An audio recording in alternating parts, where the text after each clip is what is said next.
സുവിശേഷ യോഗത്തെ എന്തുകൊണ്ടും നെഞ്ചിലേറ്റിക്കൊണ്ട് ആത്മാഭാരത്തോടെ ഈ ഗ്രൗണ്ടിൽ പ്രാർത്ഥനയോടായിരിക്കുന്ന ദൈവമക്കൾ, ഈ ശബ്ദമെത്തുന്ന സ്ഥലത്ത് വീതിയിലും വീട്ടിലും ഇരുട്ടിലും ഒക്കെ ഇരുന്ന് ഞങ്ങളെ ശ്രദ്ധിക്കുന്ന എല്ലാ നല്ലവരായ ദേശനിവാസികൾക്കും വേഗത്തിലാഗതനാകുന്ന യേശുക്രിസ്തുവിന്റെ നാമത്തിൽ എൻ്റെ ക്രിസ്തീയ വന്ദനത്തെ അറിയിക്കുന്നു. നമ്മളുടെ ജീവിതത്തിൽ സുവിശേഷം നടത്തിയ മാറ്റമാണ്, അതിൻ്റെ മാധുര്യമാണ് സുവിശേഷം പറയാനും സുവിശേഷം കേൾക്കാനും പിന്നെയും നമ്മെ മുൻപോട്ട് ശക്തിപ്പെടുത്തുന്ന ഘടകം.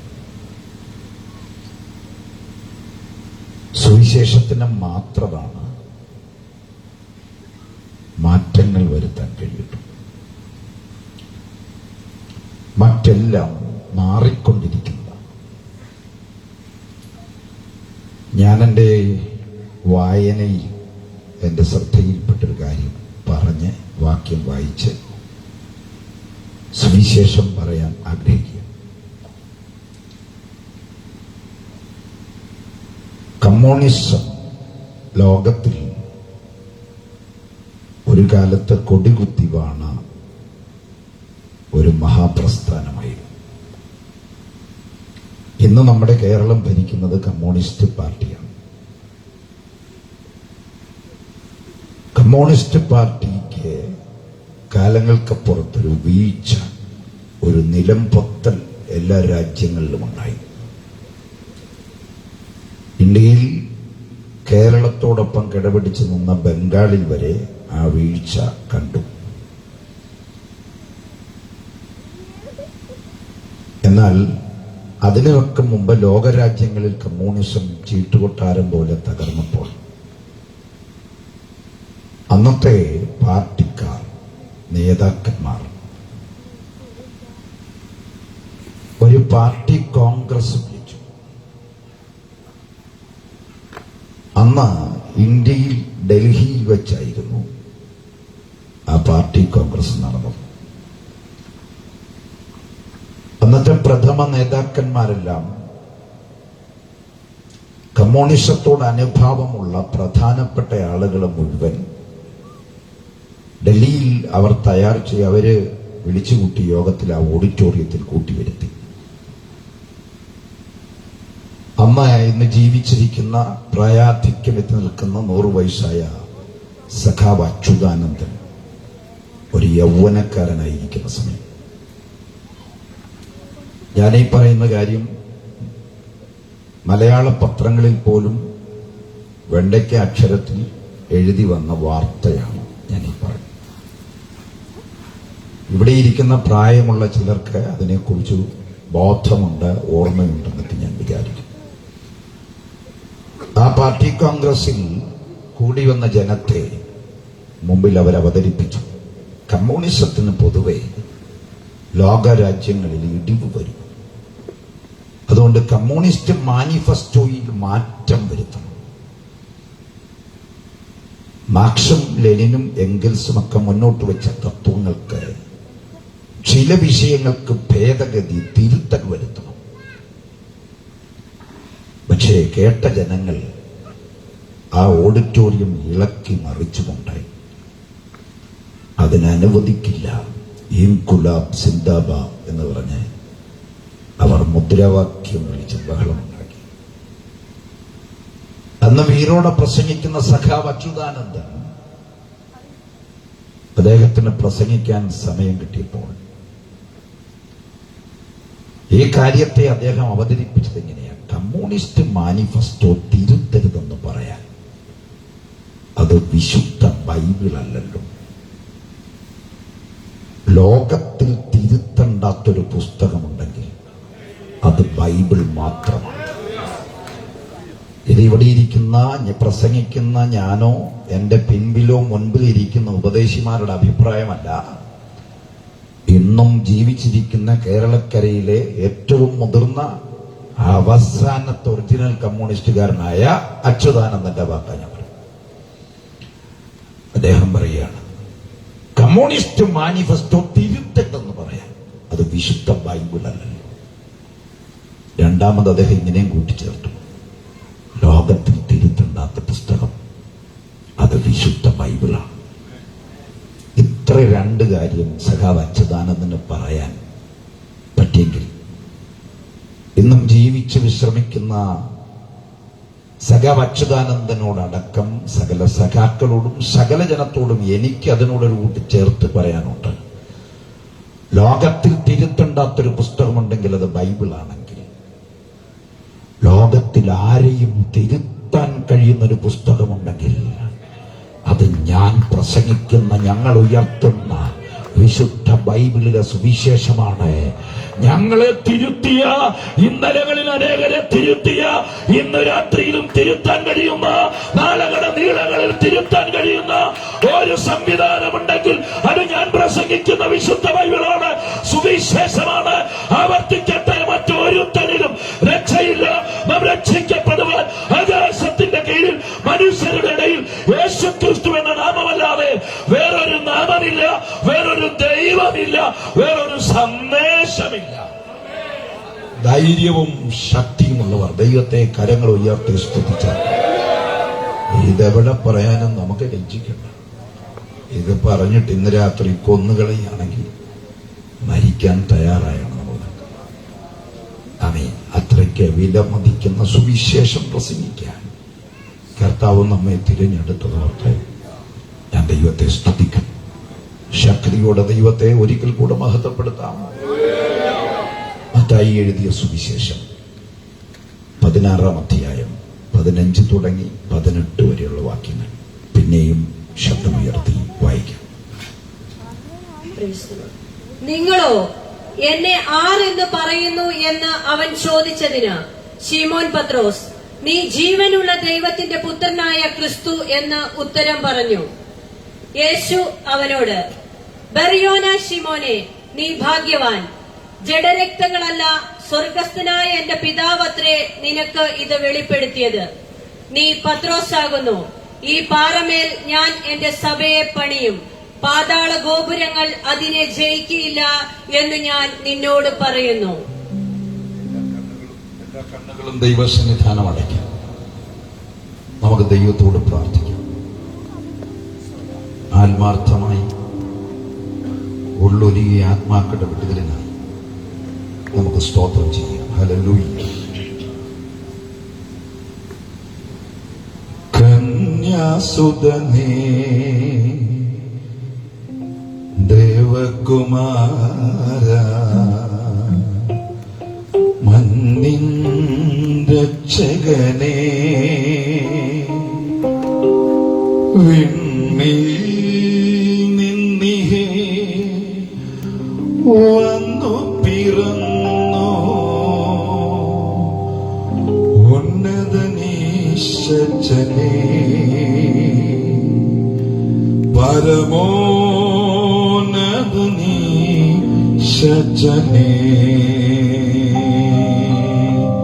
കന്യാസുതനേ ദേവകുമാര, മന്നിൻ രക്ഷകനേ,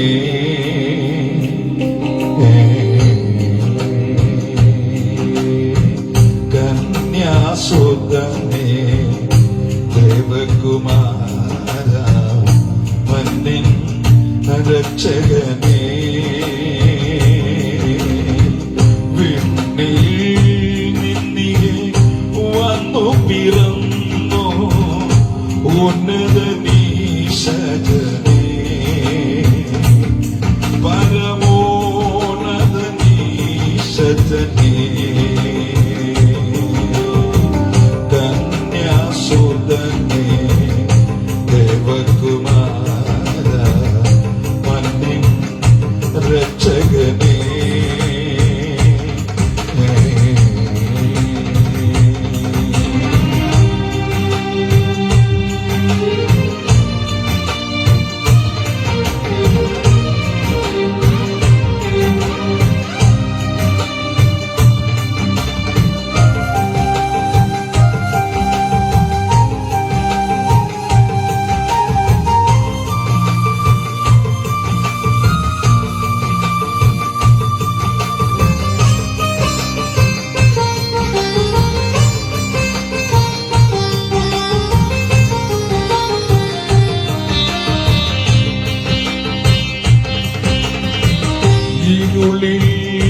അലയും നരനെ തേടി ധരയിൽ വന്നവനെ ഇരുളിലലയും നരനെ തേടി ധരയിൽ വന്നവനെ കഥകൾ പാപക്കറകൾ കഴുകും കഥകൾ പാപക്കറകൾ കഴുകും കറകൾ പാപക്കറകൾ കഴുകും കരുണാസാഗരമേ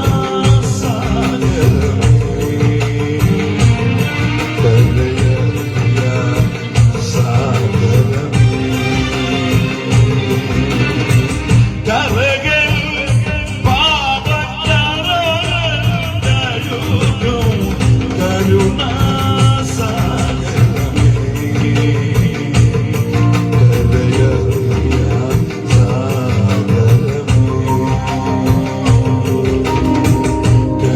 കന്യാസുന്ദരി ദേവകുമാര മന്യൻ രക്ഷകനേ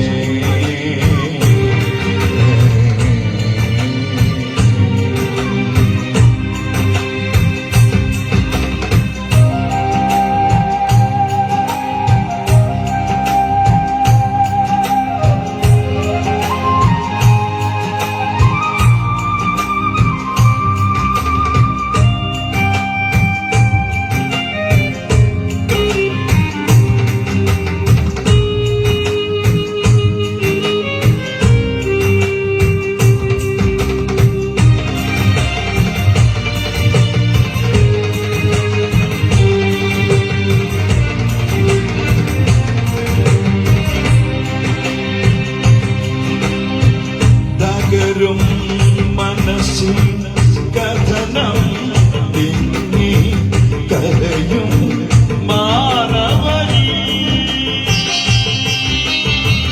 തകരും മനസ്സിൽ കഥനം തിങ്ങി കരയും മാനവരി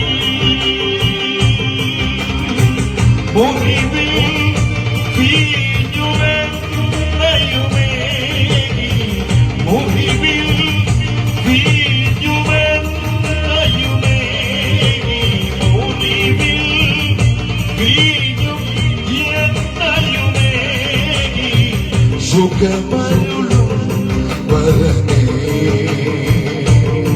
നല്ല ശമരിയനാഥനേ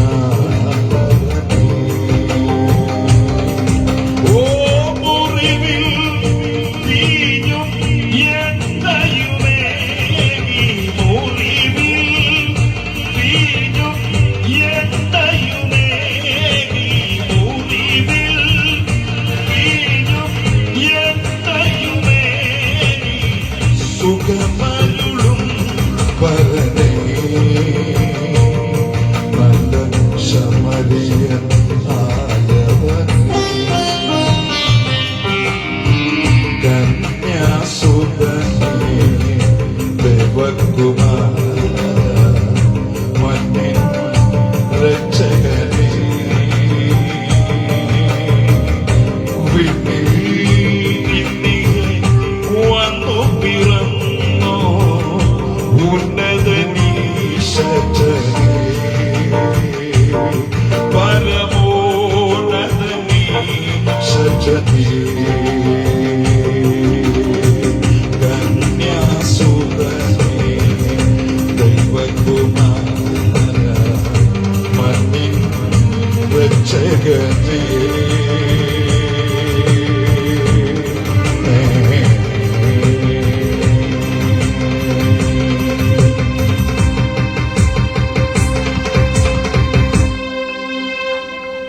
ഞങ്ങളുടെ ദൈവമേ, സ്വർഗീയ പിതാവേ, നല്ല രാത്രിക്കായി സ്തോത്രം. തുടർന്ന് തിരുവെഴുത്തുകൾ വിഭജിക്കുവാനായിട്ട് കൃപ നൽകണമേ. ഞങ്ങൾ ഒരുമിച്ച് ആശീർവദിക്കണം.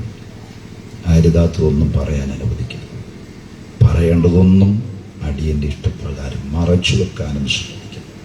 സുവിശേഷം പറയുവാൻ പിന്നെയും ധൈര്യത്തിന്റെയും ശക്തിയുടെയും ബലത്തിന്റെയും ആത്മാവിനെ വ്യാപരിപ്പിക്കുന്ന പ്രാർത്ഥിക്കുന്നു. ദേശത്തിന്റെ വടക്ക് തെക്ക് കിഴക്ക് പടിഞ്ഞാറായി വ്യാപരിച്ചു നിൽക്കുന്ന എല്ലാ അന്യാരാധനകളെയും അതിന്റെ കോട്ടകളെയും യേശുവിന്റെ അധികാരമുള്ള നാമത്തിൽ ഞങ്ങൾ ബ്ലോക്ക് ചെയ്ത് പ്രാർത്ഥിക്കുകയാണ്. ഞങ്ങൾക്കതിന് അധികാരമുള്ളതിനായി സ്തോത്രം ചെയ്യുന്നു. ദൈവം തന്ന അധികാരത്തിൽ ഞങ്ങൾ ജയമെടുക്കുന്നു. രാത്രി വലിയ വിടുതൽ ചെയ്യും. ഞങ്ങളോട്, ജനത്തോട്, ദേശത്തോട് സംസാരിക്കും. തിരുനാമം ഉയർന്ന് മഹത്വപ്പെട്ടുമിരിക്കും. മഹത്വം അങ്ങെടുക്കും. ജയം ഞങ്ങൾക്ക് നൽകുന്ന യേശു ക്രിസ്തുവിൻ നാമത്തിൽ അപേക്ഷിക്കുമ്പോൾ കൃപയോട് കേട്ട് ഉത്തരമല്ലണം. ഞങ്ങളുടെ സ്വർഗീയ പിതാവേ, ആമേൻ. കരങ്ങൾ ഉയർത്തി ഒരു പ്രാവശ്യം കൂടെ ദൈവത്തിന്റെ മഹത്വം അർപ്പിക്കാം. വായിക്കപ്പെട്ട വേദഭാഗം ഒരിക്കൽ കൂടെ മൈക്കിൽ കൂടെ ശബ്ദമുയർത്തി വായിക്കും. നിങ്ങളോ എന്നെ ആരെന്ന് പറയുന്നു എന്ന് അവൻ ചോദിച്ചതിന് ശിമോൻ പത്രോസ്, നീ ജീവനുള്ള ദൈവത്തിന്റെ പുത്രനായ ക്രിസ്തു എന്ന് ഉത്തരം പറഞ്ഞു. യേശു അവനോട്, ബെറിയോന ശിമോനെ, നീ ഭാഗ്യവാൻ. ജഡരക്തങ്ങളല്ല, സ്വർഗസ്ഥനായ എന്റെ പിതാവത്രേ നിനക്ക് ഇത് വെളിപ്പെടുത്തിയത്. നീ പത്രോസ് ആകുന്നു. ഈ പാറമേൽ ഞാൻ എന്റെ സഭയെ പണിയും. പാതാള ഗോപുരങ്ങൾ അതിനെ ജയിക്കുകയില്ല എന്ന് ഞാൻ നിന്നോട് പറയുന്നു. മത്തായി സുവിശേഷം കൂടാതെ 3 വേറെ സുവിശേഷങ്ങൾ. ഇന്നലെ രാത്രി പറഞ്ഞത് ഒറ്റ വാക്കിൽ ആവർത്തിക്കും. 4 സുവിശേഷകർ ഒറ്റ സുവിശേഷത്തെ 4 കോണിൽ നിന്ന് വീക്ഷിച്ച് വിവരിക്കുകയാണ്. അതിൽ സുവിശേഷത്തിന്റെ 4 കൂടെ കൂട്ടിച്ചേർത്ത് പറഞ്ഞാൽ സഭയുടെ പ്രഖ്യാപനം നടക്കുന്നത് സുവിശേഷത്തിലാണ്. സഭയുടെ പ്രഖ്യാപനം സുവിശേഷത്തിൽ. വിശുദ്ധ വേദപുസ്തകത്തിൽ 2 പ്രധാന പ്രയോഗങ്ങൾ. ഒന്ന്, മോശ എഴുതിയ ഉൽപ്പത്തി പുസ്തകത്തിന്റെ ആദ്യ അധ്യായത്തിന്റെ 1-ാം വേർഡ് ആദിയിൽ. 2, യോഹന്നാൻ എഴുതിയ സുവിശേഷത്തിന്റെ ആദ്യ ഭാഗം ആദിയിൽ. ഇത് രണ്ടും 2 ആദിയാണ്. ഉൽപ്പത്തി പുസ്തകം 1-ാം അധ്യായം 1-ാം വാക്യത്തിന്റെ 1-ാം വാക്കിലെ ആദി എന്ന് പറയുന്നത് പ്രപഞ്ചോൽപത്തിയുടെ ആദിയാണ്.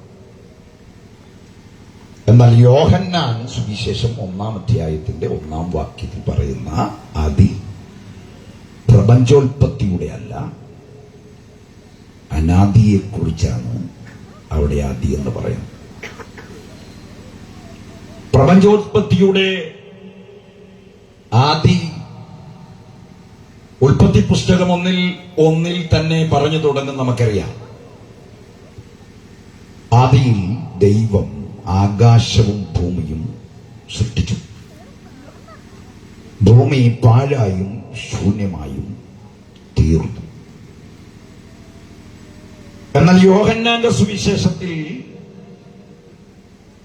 ആദി എന്ന് തുടങ്ങുന്നത് പ്രപഞ്ചോൽപത്തിയുടെ ആദിയല്ല, പഠനാർത്ഥത്തിൽ അനാദിയുടെ ഒരു വിവരണത്തിന് വേണ്ടി ആദി എന്ന പദം ഉപയോഗിക്കുന്നുവെന്ന് മാത്രം. യോഹന്നാന്റെ സുവിശേഷം 1-ന്റെ 1 തുടങ്ങുന്നത് ഇങ്ങനെയാണ്: ആദിയിൽ വചനമുണ്ടായിരുന്നു, വചനം ദൈവത്തോട് കൂടെയായിരുന്നു, ആ വചനം ദൈവമായിരുന്നു. 3 വെളിപ്പെടുത്തലോടുകൂടെ യോഹന്നാന്റെ എഴുത്താരംഭിക്കുകയാണ്. അതിപ്രധാനമായ 3 വെളിപ്പെടുത്തൽ. ആദിയിൽ വചനമുണ്ടായിരുന്നു എന്നൊരാളോട് പറഞ്ഞാൽ തിരിച്ചൊരു ചോദ്യം, ആ വചനം എന്താ? അതിനുത്തരമാണ് 2-ാമത്തെ വെളിപ്പെടുത്തൽ. വചനം ദൈവമാണ്. അപ്പോൾ അതെവിടെയായിരുന്നു എന്ന് ചോദിച്ചാൽ വചനം ദൈവത്തോട് കൂടെയായിരുന്നു.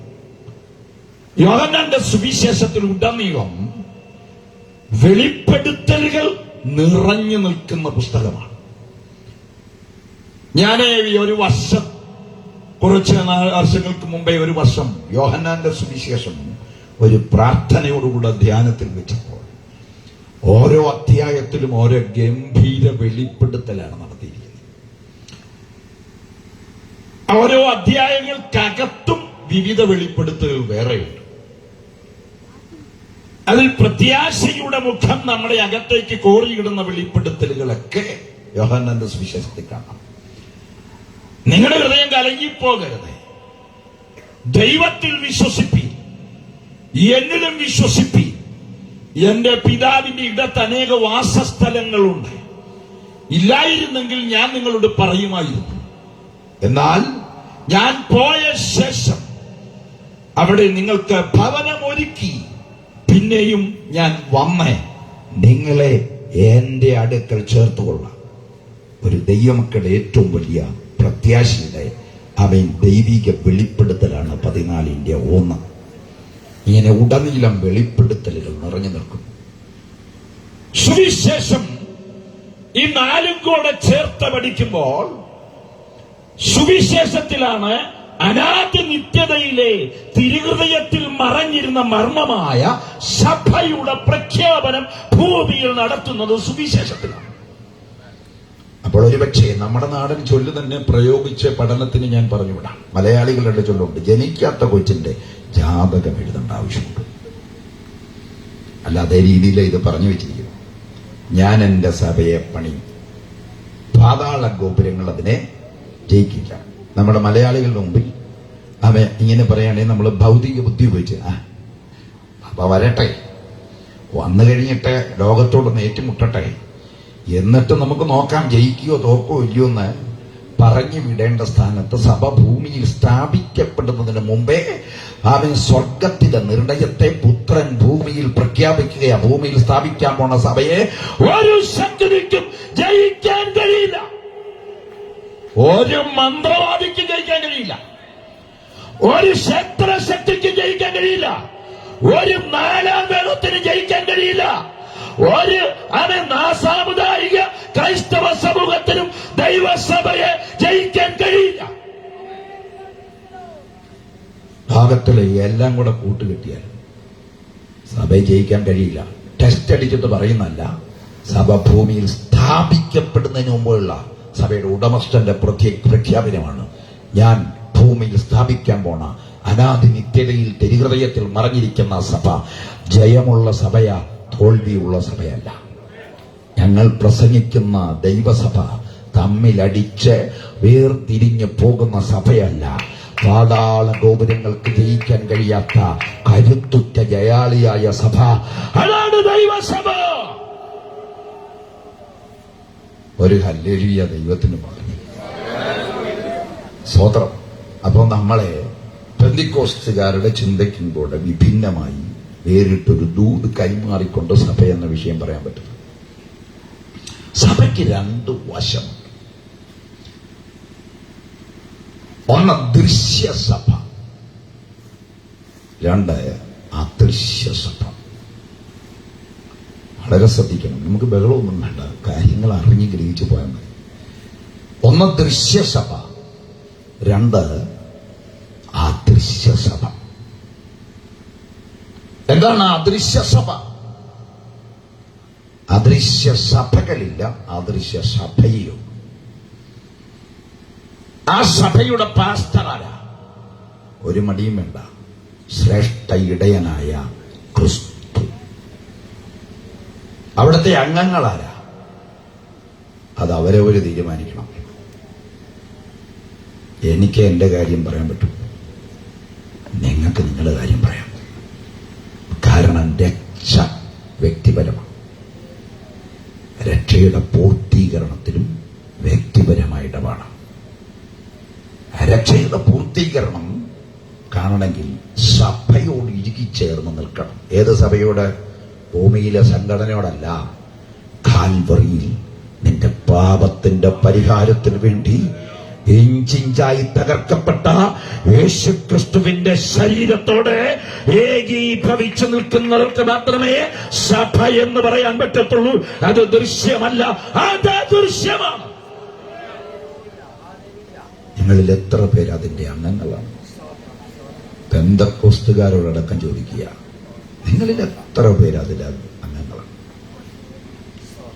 ഞാൻ കഴിഞ്ഞ ദിവസം ഒരു സഭയിൽ പ്രസംഗിച്ചു നിൽക്കുക.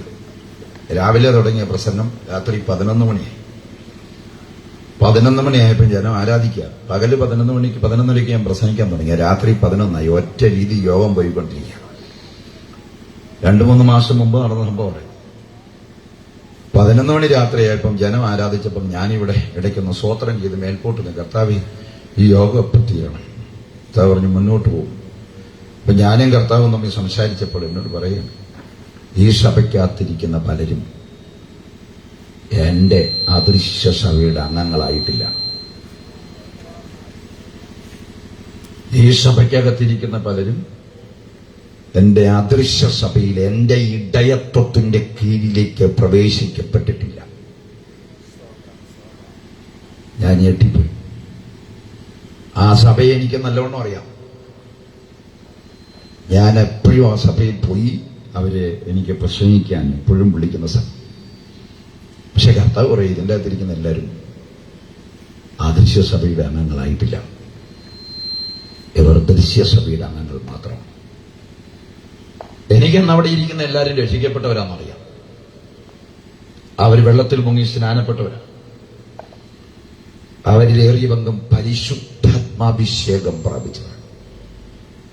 അവിടെ ഇരിക്കുന്ന 12, 15, 13, 14 വയസ്സുള്ള പിള്ളേരെ ഞാൻ സുവിശേഷം പ്രസംഗിച്ചുകൊണ്ടിരുന്നപ്പോൾ എഴുന്നേറ്റ് കരഞ്ഞ് രക്ഷിക്കപ്പെട്ട ഞായറാഴ്ച എനിക്കറിയാം ഉള്ള പിള്ളേരെ വരെ. പക്ഷെ കർത്താവ് പറയാ, ഇവരിൽ പലരും എന്റെ അദൃശ്യ സഭയുടെ അംഗങ്ങളായിട്ടില്ല. നിങ്ങൾക്ക് ഇവർ സഭയുടെ ഭാഗമായിരിക്കും, അത് ഭൂമിയിലെ അദൃശ്യ സഭയുടെ ഭാഗമാണ്. അദൃശ്യ സഭയോട് ചേർക്കുന്നത് പാസ്റ്ററല്ല, വിശ്വാസികളല്ല, രക്ഷിക്കപ്പെടുന്നവരെ അവൻ ദിനം പ്രതി, അത് ഇവിടുത്തെ സഭയോടല്ല, അദൃശ്യ സഭയോട് ചേർന്ന് ദൈവത്തെ സ്തുതിച്ചേ. ഇന്ന് രാത്രിയിലത്തെ പ്രസംഗത്തിൽ ഇതിൻ്റെ അകത്തിരിക്കുന്ന പല പെന്തിക്കോസുകാരും ഒന്നും കൂടെ രക്ഷിക്കപ്പെടും. എന്റെ അഭിപ്രായം എല്ലാ ഞായറാഴ്ച രക്ഷിക്കപ്പെടുന്നു. എല്ലാ ഞായറാഴ്ച സാക്ഷ്യം പറയുമ്പോൾ ഞാൻ എന്റെ യേശുവിനെ ഒന്നും കൂടെ കർത്താവും നാഥനുമായി ചെയ്തു. ഞാനിത് പറയാൻ കാരണം, കഴിഞ്ഞ 2 ആഴ്ചയ്ക്ക് മുമ്പ് ഞാനൊരു ചർച്ചയിൽ പ്രസംഗിക്കുമ്പോൾ ദീർഘവർഷങ്ങളായി കർത്താവിനെ ആ സഭയിൽ സേവിക്കുന്ന അമ്മച്ചി ചാടി എഴുന്നേറ്റ്, ഞാൻ എന്റെ കർത്താവിനെ ഒരിക്കൽ കൂടി എന്റെ രക്ഷകനും നാഥനുമായി. അതൊരു കുറവായിട്ട് കാണരുത്, അതാ അതിന്റെ ശരി. സ്തോത്രം.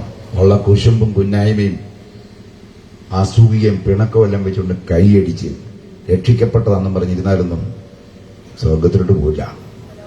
നീ അദൃശ്യ സഭയുടെ അംഗമല്ല. അത് പാസ്റ്റർമാരായാലും പാസ്റ്റർ അമ്മാമ്മമാരായാലും വിശ്വാസികളായാലും ആരായാലും ചെറിയ ഗൗരവമായിട്ട് നമ്മൾ പഠിക്കേണ്ടതുണ്ട്. നമ്മൾ അറിഞ്ഞതിന് അപ്പുറത്ത് കർത്താവിന് നമ്മളോട് തിരുവഴുത്തുനിന്ന് സംസാരിക്കാനുണ്ട്. എന്താണ് അദൃശ്യ സഭ, എന്താണ് ദൃശ്യസഭ? ഒന്നും കൂടെ വിവരിക്കുന്നു. അദൃശ്യ സഭയ്ക്ക് ഒറ്റ പാസേ ഉള്ളൂ. ആകാശങ്ങൾ കൂടെ കടന്നുപോയ ശ്രേഷ്ഠ മഹാപുരോഹിതനായ ശ്രേഷ്ഠ ഇടയനായ, എബ്രായ ലേഖനം തന്നെ അവതരിപ്പിച്ച ശ്രേഷ്ഠ ഇടയനായ ക്രിസ്തു മാത്രമാണ് ഏകസഭ, അദൃശ്യ സഭയുടെ ഇടയൻ. എന്നാൽ ഭൂമിയിൽ സഭകളുണ്ട്, ദൃശ്യ സഭകൾ. IPC, church of God, state, full gospel state, church of God region, Sharon, അങ്ങനെ AG. ഇംഗ്ലീഷ് അക്ഷരം കൊണ്ട് ഇനി പേരുണ്ടാക്കാനൊന്നുമില്ല. എല്ലാ അക്ഷരവും തലതിരിച്ച് അങ്ങോട്ടും ഇങ്ങോട്ടും ഇട്ട് സഭയുണ്ടാക്കി കഴിഞ്ഞു നമ്മൾ. സ്വതന്ത്രം. ഇനി പുതിയ പേര് വല്ലതും തപ്പാൻ ഇപ്പൊ ചിലര് സ്വന്തം പേരിൽ സഭ തുടങ്ങും. അല്ലാതെ പേരില്ലെന്ന് എല്ലാവരും രജിസ്റ്റർ ചെയ്തു. സ്തോത്രം. ഇനിയും സഭ ഉണ്ടാകട്ടെ എന്നാണ് ഞാൻ പ്രാർത്ഥിക്കുന്നത്. ഭൂമി സഭകൾ ഉണ്ടാകണം ഒത്തിരി. അത് ദൈവത്തിന്റെ പദ്ധതിയാണ്. അത് കളിയാക്കി പറഞ്ഞല്ല. ഇനിയും പുതിയ പുതിയ പ്രവർത്തനങ്ങൾ ഉണ്ടാകട്ടെ. നമ്മളെ കയറ്റുകയല്ലാത്ത വീട്ടിൽ വേറുള്ളവരെ കയറ്റുവിടും. നമ്മുടെ കയ്യിലിരിപ്പ് ശരിയല്ലേ, ചിലപ്പോൾ നമ്മളെ ആ വീട്ടിൽ കയറ്റിയല്ല. അപ്പം വേറൊരാൾ വന്ന് അവിടെ കയറട്ടെ. സ്തോത്രം. അതിന് തമ്പുരാൻ എല്ലാവരോടും സുവിശേഷം അറിയിക്കാൻ സഭകൾ സ്ഥാപിക്കും. അത് ദൈവത്തിന്റെ പദ്ധതിയാണ്. സഭ ചിതറിച്ചത് തന്നെ ദൈവത്തിന്റെ ആത്മാവാണ്. അപ്പോസ്തല പ്രവൃത്തി ശരിക്കും വായിക്കണം. നമ്മളോടൊക്കെ ചില സുവിശേഷം പറയുന്നത്, നിങ്ങൾ എത്ര പേരുണ്ട്, IPC, church board, AG, Sharon, new India, India. എന്റെ പൊന്നു സഹോദരന്മാരെ, നിങ്ങളുടെ കയ്യിരിക്കുന്ന ബൈബിള് POC ബൈബിൾ ആണെങ്കിലും അതൊന്ന് വായിച്ചു നോക്കിയാൽ മതി. അപ്പോസ്തല പ്രവൃത്തിയിലുണ്ട്. എല്ലാവരും ഒറ്റ സഭയായി കൂടിയിരുന്നപ്പോൾ കർത്താവ് തന്നെ അവരെ ചിതറിച്ചു. എന്തിനെ? അവർ ചെന്നിടത്തൊക്കെ സുവിശേഷം പറഞ്ഞു. അവിടെ ആത്മാക്കൾ വിടുവിക്കപ്പെടും. ഭൂമിയുടെ അറ്റത്തോളം ഇതെത്താൻ ചെതറിച്ചേ പറ്റൂ. ഒരു സഭയിൽ കണക്ക് വെച്ച് പഠിച്ചാൽ 100 ആടേ കാണാവുള്ളൂ. 150 ആയാൽ ആ സഭയിലെയോ പാസ്റ്റർ, യഥാർത്ഥ ശുശ്രൂഷ ചെയ്യുന്ന ആള്, അദ്ദേഹം തന്നെ രക്ഷിക്കപ്പെടുത്തി കൊണ്ടുവന്നൊരു ശിഷ്യനുണ്ടാകും. ആ ശിഷ്യനെ ശുശ്രൂഷയിൽ വളർത്തിക്കൊണ്ടുവന്ന് 50 എണ്ണത്തെ തിരിച്ച് അവനെ കൈ മാറ്റിക്കൊള്ളണം. അതായതിന്റെ ശരി. സ്തോത്രം. പിടികിട്ടുന്നുണ്ട്. അതായതിന്റെ ശരി. അങ്ങനെയാണ് ദൈവമക്കൾ ചെയ്തത്. ഇപ്പൊ ഇതെല്ലാം കൂടെ കൂട്ടി സ്വോത്രകാഴ്ച എനിക്ക് വേണമെന്നുള്ള ചിന്തയിൽ ഒരു മെഗാ ചർച്ചയെ നീ ഭയപ്പെടേണ്ടെന്ന് പറഞ്ഞില്ല. ചെറിയ കൂട്ടമേ നിങ്ങൾ ഭയപ്പെടേണ്ട. സ്വോത്രം. ഇനി ഞങ്ങളുടെ ചർച്ചിൽ 10,000 പേരുണ്ടെന്ന് നിങ്ങൾ ആരെങ്കിലും അവകാശപ്പെട്ടാൽ ഞാനതിനൊരു വാക്യം തിരിച്ചു പറയും. നാശത്തിലേക്കുള്ള വഴി വീതിയും വിശാലമുള്ളത്, അതിലേ സഞ്ചരിക്കുന്നവർ അനേകർ. സ്വോത്രം. അപ്പം സഭയിലോ യഥാർത്ഥ സഭ ഇടുക്കവും ഞെരുക്കമുള്ള വഴിയാണ്. അതിലേ സഞ്ചരിക്കുന്ന ഒരു ചുരുക്കമാണ്. അത് ഒടുവിൽ ജീവനിലെത്തും. ആ വാക്യം നന്നായി പഠിച്ചാൽ മനസ്സിലാകാൻ കാര്യം എന്നാ. മാനസാന്തര ഇല്ലായ്മയും പഠിക്കുമ്പോൾ ഈ 2 വഴികളെ പഠിച്ചാൽ മതി. അത് പ്രസംഗിക്കാൻ സമയമില്ല, വിടുന്നു. 2 വഴി. ആയിരക്കണക്കിന് ആളുണ്ടെന്ന് ഓർക്കുമ്പോൾ ഓർത്തോണം. വേദിയും വിശാലമുള്ള വഴി. അവൻ സിനിമ കാണും, ഡാൻസ് കളിക്കും, സിനിമാ പാട്ട് പാടാൻ പോവും. എല്ലാം കഴിഞ്ഞിട്ട് ഇവിടെയും വന്ന് പാടും. പക്ഷെ ഇടുക്കമുള്ള വഴിയിലോ ഇതിൻ്റെ അകത്തൂടെ സഞ്ചരിക്കുന്നവനെ ഇവിടെ നിൽക്കാൻ പറ്റും. ഈ വഴി വളരെ ഇടുക്കം ഞെരുക്കം, ആരതു കടന്നിടുമോ? കൂട്ടുകാർ സഹായികൾ ആയതല്ലോ മോക്ഷവഴി. ആള് കൂടുന്നതും പ്രകടനം നടത്തുന്നു അല്ല സഭ. ദൃശ്യസഭയിൽ ആളുകൾ കുറവാ. പക്ഷെ ഒരു മെഗാ ചർച്ച് ഉണ്ട്. അത് അദൃശ്യമാണ്. അതിന്റെ ഇടയൻ ഒറ്റൊരാളാണ്. ഞാൻ ഉയർത്തുന്ന നസറയനായ യേശു ക്രിസ്തുവാണ്. അവിടെ ആരെ എടുക്കണമെന്ന് അവൻ തീരുമാനിക്കും. അവിടെ ചേരാൻ വേണ്ടിയാണ് ഈ പുസ്തകം അതിന്റെ തനിമയിൽ നമ്മുടെ കയ്യിൽ തന്നിരിക്കുന്നത്. താഴത്തെ സഭകളെ, ദൃശ്യസഭകളിൽ ഇടയന്മാരുണ്ട്. ഒത്തിരി ഇടയന്മാരിവിടെ ഇരിപ്പുണ്ട്. ഞാൻ അവരെ ഓർത്ത് സ്തോത്രം ചെയ്യും. എന്റെ ദൈവമക്കളെ, ഒരു കാര്യം തുറന്നു പറയാം. ഏറ്റവും അധികം പ്രയാസമുള്ള ശുശ്രൂഷ ഏതാണെന്ന് ചോദിച്ചത് ഞാൻ പറയും അത് ഇടയ ശുശ്രൂഷ. ഞാൻ 14 വർഷം സഭാ ശുശ്രൂഷയിലിരുന്ന ഒരു കൊച്ചു പാസ്റ്റർ. എന്റെ 18 വയസ്സിൽ ഞാൻ സഭാ പാസ്റ്ററായി. പക്ഷേ ഇതുപോലെ വേദന, ഉറങ്ങാൻ പറ്റാത്ത രാത്രി, ഭക്ഷണമുണ്ടെങ്കിലും കഴിക്കാൻ പറ്റാത്ത അവസ്ഥ. ആത്മാർത്ഥമായി വേല ചെയ്യുന്നവർക്ക് ഇതെല്ലാം ഉണ്ടാകും. ആത്മാർത്ഥമായിട്ട് ചെയ്യുന്നതിന് സ്വതന്ത്രം. കുഞ്ഞുങ്ങൾ തന്നെ ഊപ്പാട് വരും. അവർക്ക് സ്ഥിരമായിട്ടൊരു കൂട്ടുകാരില്ല. 3 വർഷം കഴിയുമ്പോൾ അടുത്ത സ്ഥലത്ത് പോകും. ഇടയ ശുശ്രൂഷ വലിയ മഹത്തായ ശുശ്രൂഷയാണ്. കനത്ത വില കൊടുക്കണം. അതൊരു പ്രത്യേക കൃപയാണ്. ഞാനത് വിട്ടിട്ട് 15 വർഷമായി. കർത്താവിനോട് പറഞ്ഞിട്ടുണ്ട് തിരിച്ച് അതിലേക്ക് വരും. ഇപ്പം വരണ്ട. അതിനെ ഇപ്പം വന്നാൽ ഞാൻ ഇരിക്കുന്ന സഭ പോയി. അതുകൊണ്ടാണ് ഞാൻ ചിലപ്പം പിടിച്ച് പുറത്തിറക്കിയിട്ട് സഭായം നടത്തിയത്. അങ്ങനെ ഒരു രീതി എനിക്കകത്ത് കിടക്കുന്നുണ്ട്. കർത്താവിനോട് പറഞ്ഞു, തൽക്കാലം നീ ഇപ്പം മാറി നിൽക്കുക, സഭ പൊളിക്കണ്ട. ഇത് ഞാൻ എങ്ങനെ മുമ്പോട്ട് കൊണ്ടിട്ട് നിന്റെ സ്വഭാവം മാറ്റിയിട്ട് ഇങ്ങോട്ട് കയറിയാൻ വേണ്ടു. ഞാൻ ഉള്ള കാര്യമാണ്. എന്നോട് ദൈവം സംസാരിച്ച കാര്യം. ഞാൻ വേണ സഭ തുടങ്ങാം, പക്ഷെ അവിടെ ഇരിക്കത്തില്ല. കൃപയാൽ 4 സഭ സ്ഥാപിക്കാം കർത്താവ് സഹായിച്ചു. പക്ഷെ 4 വർഷത്തിൽ കൂടുതൽ ഇരുന്നിട്ടില്ല ഒരു സ്ഥലത്ത്. പിന്നെ വലിയൊരു സ്ഥാപിച്ച സഭയിരുന്ന ഒറ്റ പ്രാവശ്യമുള്ള അന്ന് കൂട്ടിക്കെട്ടി. അന്നേരം എനിക്ക് മറ്റേ വാക്യത്തിന്റെ അർത്ഥം മനസ്സിലായോ? മറ്റൊരുത്തിന്റെ അടിസ്ഥാനത്തിനുമായി പണിയുന്നത് ബുദ്ധിമുട്ടുള്ള കാര്യം.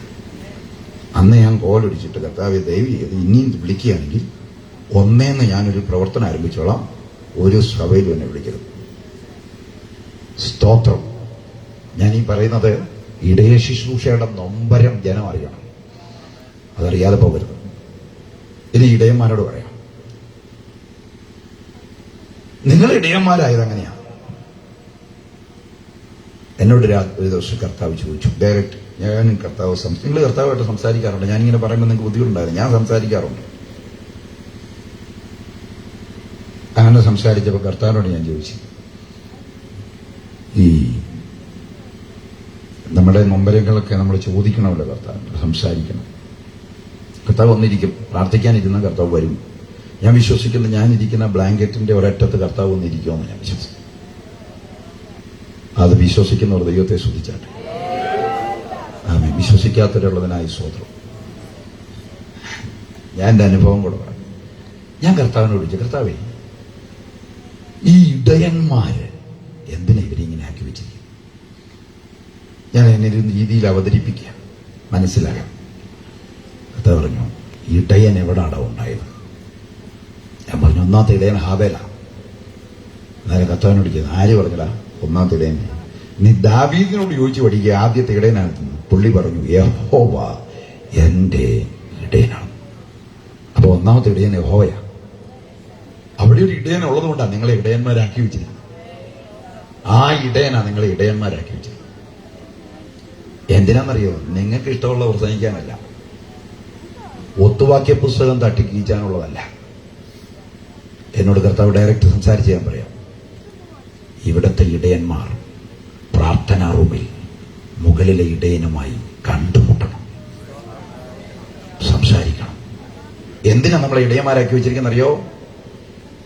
നമ്മുടെ മുമ്പിൽ ഇരിക്കുന്ന ആളുകളെ ഈ സഭയെ നിലനിർത്താനല്ല, ഇവിടുന്ന് പറിച്ചെടുത്ത് വചനം കൊണ്ട് ശുദ്ധീകരിച്ച് ശ്രേഷ്ഠ ഇടയന്റെ സഭയോട് ചേർക്കാനാണ് ഇടയ ശുശ്രൂഷ ഏൽപ്പിച്ചിരിക്കുന്നത്. എന്റെ ഗൗരവം മനസ്സിലാക്കുന്നവർക്കായി സ്തോത്രം ചെയ്യും. ഇത് ഞാൻ മനുഷ്യനെന്ന് പഠിച്ചല്ല, ഞാനും എന്റെ കർത്താവും തമ്മിൽ മുറിയിരുന്ന് സംസാരിച്ചപ്പോൾ കർത്താവ് എന്നോട് സംസാരിച്ച കാര്യം ഞാൻ പറഞ്ഞു. സ്തോത്രം. നിങ്ങൾ ഒരു ആഴ്ചയിൽ ഒരു 2 വട്ടമെങ്കിലും നിങ്ങളുടെ മുറിക്കകത്ത് ഒറ്റയ്ക്ക് കഥ കടച്ചിട്ട് ഇടയന്മാര് ശ്രേഷ്ഠ ഇടയനുമായിട്ട് സംഭാഷണം നടത്തണം. എന്നിട്ട് നിങ്ങളൊരു ഞായറാഴ്ച കയറി നിന്നാൽ പൊട്ടിക്കരഞ്ഞുകൊണ്ട് കുറവുകളെ ഏറ്റുപറഞ്ഞ് ഈ ദൃശ്യസഭയിലെ ആടുകൾ അദൃശ്യസഭയുടെ ഇടയന്റെ കൈക്കീഴിലേക്ക് വരും. അതിനാണ് ഇടയ ശുശ്രൂഷയാക്കി വെച്ചത്. ഇടയ ശുശ്രൂഷയ്ക്ക് പുതിയ നിയമത്തിൽ മാത്രമല്ല, ഇടയ ശുശ്രൂഷയുടെ ശ്രേഷ്ഠത വെളിപ്പെട്ടു. അഗസ്ത്യൻ പ്രവചനം 37-ാം അധ്യായം 24-ാം വാക്യം കൊണ്ട് വായിക്കുമ്പോൾ ഇടയ ശുശ്രൂഷ എന്നു മുതലുണ്ടായി എന്നുള്ള തെളിയും. അഗസ്ത്യൻ പ്രവചനം 37:24.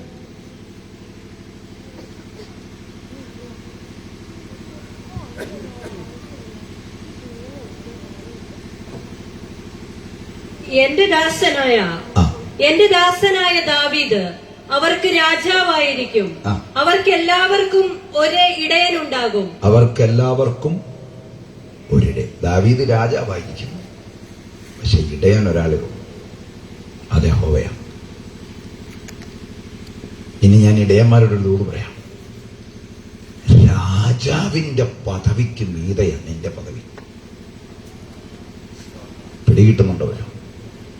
ഇസ്രായേലിൽ രാജാവായി ദാവീദ് ഉണ്ടാകും, രാജ്യത്തിന്റെ ഭരണം ഐകീകമായി നടത്താൻ.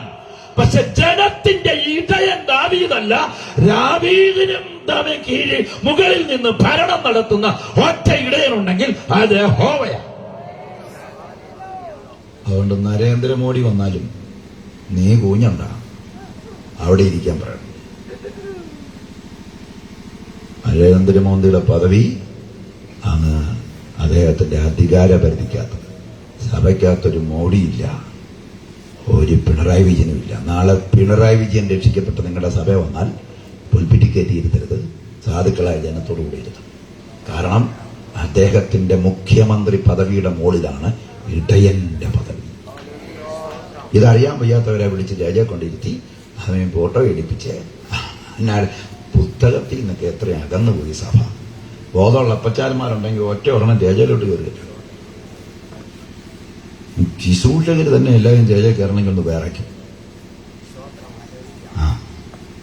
പക്ഷെ ഇപ്പൊ ഏത് പാർട്ടിക്കും ഇങ്ങോട്ട് കയറില്ല. അതേ രീതിയിലായി പെന്തിക്കോസ്. മാറ്റം പറയണം. മാറ്റം നമ്മൾ വരുത്തിയില്ലേ പിന്നെ ആരാ വരുത്തുന്നേ? വെളിച്ചത്തിൽ വെളിച്ചത്തിന് ഇരുളുമായി എന്ത് കൂട്ടായ്മ? അത് പകലും രാത്രിയെ കുറിച്ചല്ല പറഞ്ഞിരിക്കുന്നത്.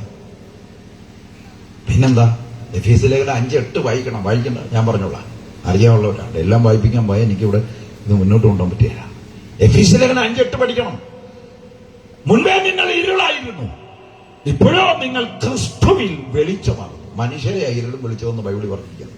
ആ ഭാഗങ്ങളിൽ വെളിച്ചത്തിന് ഇരുളുമായിട്ട് എന്ത് കൂട്ടായ്മ എന്ന് പറഞ്ഞാൽ, രക്ഷിക്കപ്പെടാത്ത മറ്റേത് പദവി വഹിക്കുന്നവരാണെങ്കിലും അവരുമായി കൂട്ടായ്മ ആചരിക്കേണ്ട ആവശ്യമില്ല. അവർക്ക് ഇവിടെ വന്നിരിക്കാം, താഴെ ഇരുന്ന് ദുർവിചാരം കേട്ടിട്ട് പൊക്കോണം. അവരുടെ ഒരു പദവിയുടെ റോളും നമ്മുടെ സ്റ്റേജിൽ ഇറക്കാൻ അനുവദിക്കില്ല. അത് നീ ചോട്ടായും അവര് വലിയവരായി നിൽക്കും. മിണ്ടുന്നുണ്ടോന്ന് നോക്കി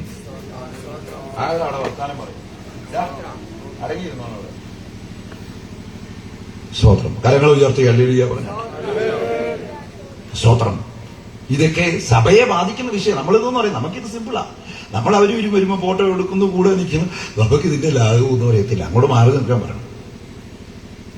അവരെയൊക്കെ ഇരുത്തേണ്ട പരിധിക്കകത്ത് ശ്രേഷ്ഠ അധികാരങ്ങളെ മാനിക്കണം. ശ്രേഷ്ഠ അധികാരങ്ങളെ മാനിക്കുന്ന സഭയ്ക്കകത്തുകൊണ്ടൊന്നല്ല, നീ നിന്റെ നിയമപരമായ കാര്യങ്ങൾ ഇടുമ്പോൾ നീ അത് ഭംഗിയായി ചെയ്യണമെന്നോ, അല്ലാതെ നിങ്ങൾ വിളിച്ചും പൊളിപ്പിറ്റേ കയറ്റി ഇരുത്തണം, പ്രസംഗിപ്പിക്കണമെന്നല്ല അതിന്റെ അർത്ഥം.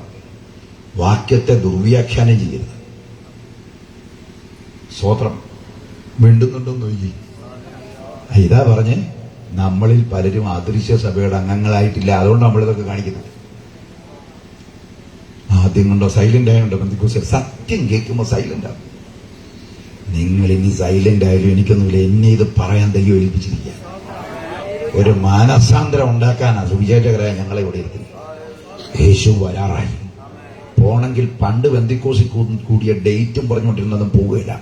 ഞാനിപ്പോ ഇടുന്നോണ്ട് പറയും, 1988 നവംബർ മാസം 6-ാം തീയതി ജോബി TLS ഞാൻ യേശു ക്രിസ്തുവിനെ രക്ഷകനെന്ന് അതിനുമായി സ്വീകരിച്ചെന്ന് പറഞ്ഞായിരുന്നു. എന്നെ മുമ്പോട്ട് സ്വർഗത്തിൽ കയറ്റില്ല.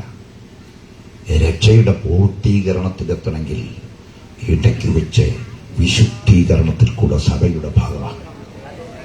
അത് തെളിയിച്ച് പ്രസംഗിക്കണം. തെളിയിച്ച് പ്രസംഗിച്ചില്ലെങ്കിൽ നിങ്ങൾ എന്നെ വട്ടം കാണും. ഞാനതുകൊണ്ട് നിങ്ങൾക്ക് ആശയക്കുഴപ്പം ഉണ്ടാകാതിരിക്കും ഞാൻ പറയാം. 2 സംഗതിയാണ് പുതിയ നിയമത്തിന്റെ രക്ഷയോടുള്ള ബന്ധത്തിൽ പുസ്തകം മുന്നോട്ട് വെച്ചിരിക്കുന്ന മാനദണ്ഡം. 1 സുവിശേഷത്തിലാണ് പറഞ്ഞിരിക്കുന്നത്, 2 ലേഖനത്തിലാണ് പറഞ്ഞിരിക്കുന്നത്. ഒന്ന്, ഒരുവൻ സഭയുടെ ഭാഗമാകാൻ ആദ്യം എടുക്കേണ്ട നടപടി യോഹന്നാന്റെ സുവിശേഷം 1:12 പറയുന്നത് നമുക്ക് കാണാതറിയാം. ഞാൻ പറഞ്ഞു വിട്ടോളാം. അവനെ കൈക്കൊണ്ട്, ആരെ? യേശു ക്രിസ്തുവിനെ കൈക്കൊണ്ട് അവന്റെ നാമത്തിൽ വിശ്വസിക്കുന്ന ഏവർക്കും ദൈവമക്കളാകാൻ അവൻ അധികാരം കൊടുത്തു. അവിടെ ദൈവമക്കളായെന്ന് പറഞ്ഞില്ല. പദങ്ങൾ ശ്രദ്ധിക്കണം. ഈ വാക്യം പറഞ്ഞിട്ട് നമ്മൾ ആയെന്നും പറഞ്ഞ് നടക്കുക ആയിട്ടില്ല. ആ പദം ശ്രദ്ധിക്കൂ. അവനെ കൈക്കൊണ്ട് അവന്റെ നാമത്തിൽ വിശ്വസിക്കുന്ന ഏവർക്കും ദൈവമക്കളാകുവാൻ. ആയെന്നില്ല. ആയെന്നായിരുന്നെങ്കിൽ അടിച്ച് തകർക്കാതെ. ആകുവാൻ. കൈക്കൊണ്ട ശേഷം തിരുവഴുത്തിന്റെ അടിസ്ഥാനത്തിൽ നമ്മളായി തീരേണ്ട ചില ഭാഗങ്ങൾ എങ്കിലും ദൈവമക്കളാകത്തും. രണ്ടാമത് ഒരു തെളിവ് മുന്നോട്ട് വെക്കുന്നു. ഇതിനോട് സമമായ വാക്യം അതും യോഹന്നാൻ തന്നെ ലേഖനത്തിൽ പറഞ്ഞിരിക്കുന്നു. കാൺമീൻ നാം ദൈവമക്കളെന്ന് വിളിക്കപ്പെടുവാൻ. ദൈവമക്കളായെന്നില്ല, നാം ദൈവമക്കളെന്ന് വിളിക്കപ്പെടുവാൻ പിതാവ് നമുക്ക് ഇത്ര വലിയ സ്നേഹം നൽകിയിരിക്കുന്നു. 2 പദവും ആയിത്തീരണമെന്നുള്ളതാണ്. 1-ാം വാക്യം ഒന്നും കൂടെ ആവർത്തിക്കുന്നു. അവനെ കൈക്കൊണ്ട് അവന്റെ നാമത്തിൽ വിശ്വസിക്കുന്ന ഏവർക്കും ദൈവമക്കളാകുവാൻ. കൈക്കൊണ്ട ശേഷം ആയിത്തീരേണ്ട പദവിയാണ് ദൈവമക്കൾ. കൈക്കൊണ്ട ഉടനെ ആകുന്നില്ല. വേണേ അവകാശപ്പെടാം, അവൻ എന്റെ അപ്പനാണ് ദൈവം എന്നൊക്കെ അവകാശപ്പെടാം. പക്ഷേ പുസ്തകം പഠിപ്പിക്കുന്നു, കൈക്കൊണ്ട ശേഷം ആയിത്തീരേണ്ടതാണ് ദൈവമക്കൾ. 2, കാൺമീൻ നാം ദൈവമക്കളായെന്നില്ല. എന്റെ ശബ്ദത്തെക്കാളും വരും നീ മര്യാദ അമ്മമാരെല്ലാം നീ നോക്കിക്കോണം, ലീഡറായി. സ്വത്രം കരങ്ങൾ ഉയർത്തി ഹല്ലേലൂയ. കാൺമീൻ നാം ദൈവമക്കളെന്ന് വിളിക്കപ്പെടുവാൻ പിതാവ് ഇങ്ങോട്ട് നോക്കൂ എത്ര വലിയ സ്നേഹം നൽകുന്നു. ദൈവമക്കളെന്ന് ആയെന്നില്ല. ക്രൂശിൽ വന്ന ശേഷം, ചുവട്ടിൽ വന്ന ശേഷം പ്രമാണമനുസരിച്ച് ആയിത്തീരേണ്ട പദവിയാണ് ദൈവം. നിങ്ങളെല്ലാം ഇങ്ങോട്ട് നോക്കി ചേർന്ന് ദൈവത്തെ സ്തുതിച്ച് ശക്തിയോടെ ദൈവത്തിന്റെ മഹത്വം കൊടുത്തു. ആമേൻ. ശ്രദ്ധിക്കുക, ദൈവമക്കൾ എന്ന് വിളിക്കപ്പെടുവാൻ കാര്യമായി ശ്രദ്ധിച്ചു. നിങ്ങളിങ്ങോട്ട് ശ്രദ്ധിച്ചു. സ്വതന്ത്രം. അപ്പൊ ആയിത്തീരേണ്ട പദവിയാണ് ദൈവ മക്കൾ എന്ന പദവി. എത്ര പേരായിത്തീർന്നു ഉറപ്പുണ്ട്? എത്ര പേരായിത്തീർന്നു? ആർക്കും അങ്ങോട്ട് പറയാൻ പറ്റില്ല. ഞാൻ അതിനെ ഒന്നും കൂടെ ആഴമായി പഠിപ്പിക്കാം. ഒരു കാര്യം ഉറപ്പിച്ചു പറയും. ഈ ആദാമിനും ദൈവം കൊടുത്തിരുന്ന ബന്ധം ഇന്ന് ഞാൻ പകൽ കോടഞ്ചേരി എപ്പിച്ച് ചർച്ചയിലൊന്ന് സൂചിപ്പിച്ചിട്ടുണ്ട്.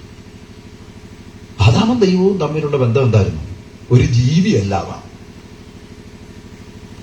വെറും ഒരു സൃഷ്ടി എന്ന് പറഞ്ഞ് തള്ളിക്കളഞ്ഞില്ല. നിങ്ങൾ ഉൽപ്പത്തി പുസ്തകം 1-ാം അധ്യായം പഠിക്കുമ്പോൾ സൃഷ്ടിപ്പുകളുടെ 5 ദിവസം പരിശോധിക്കണം.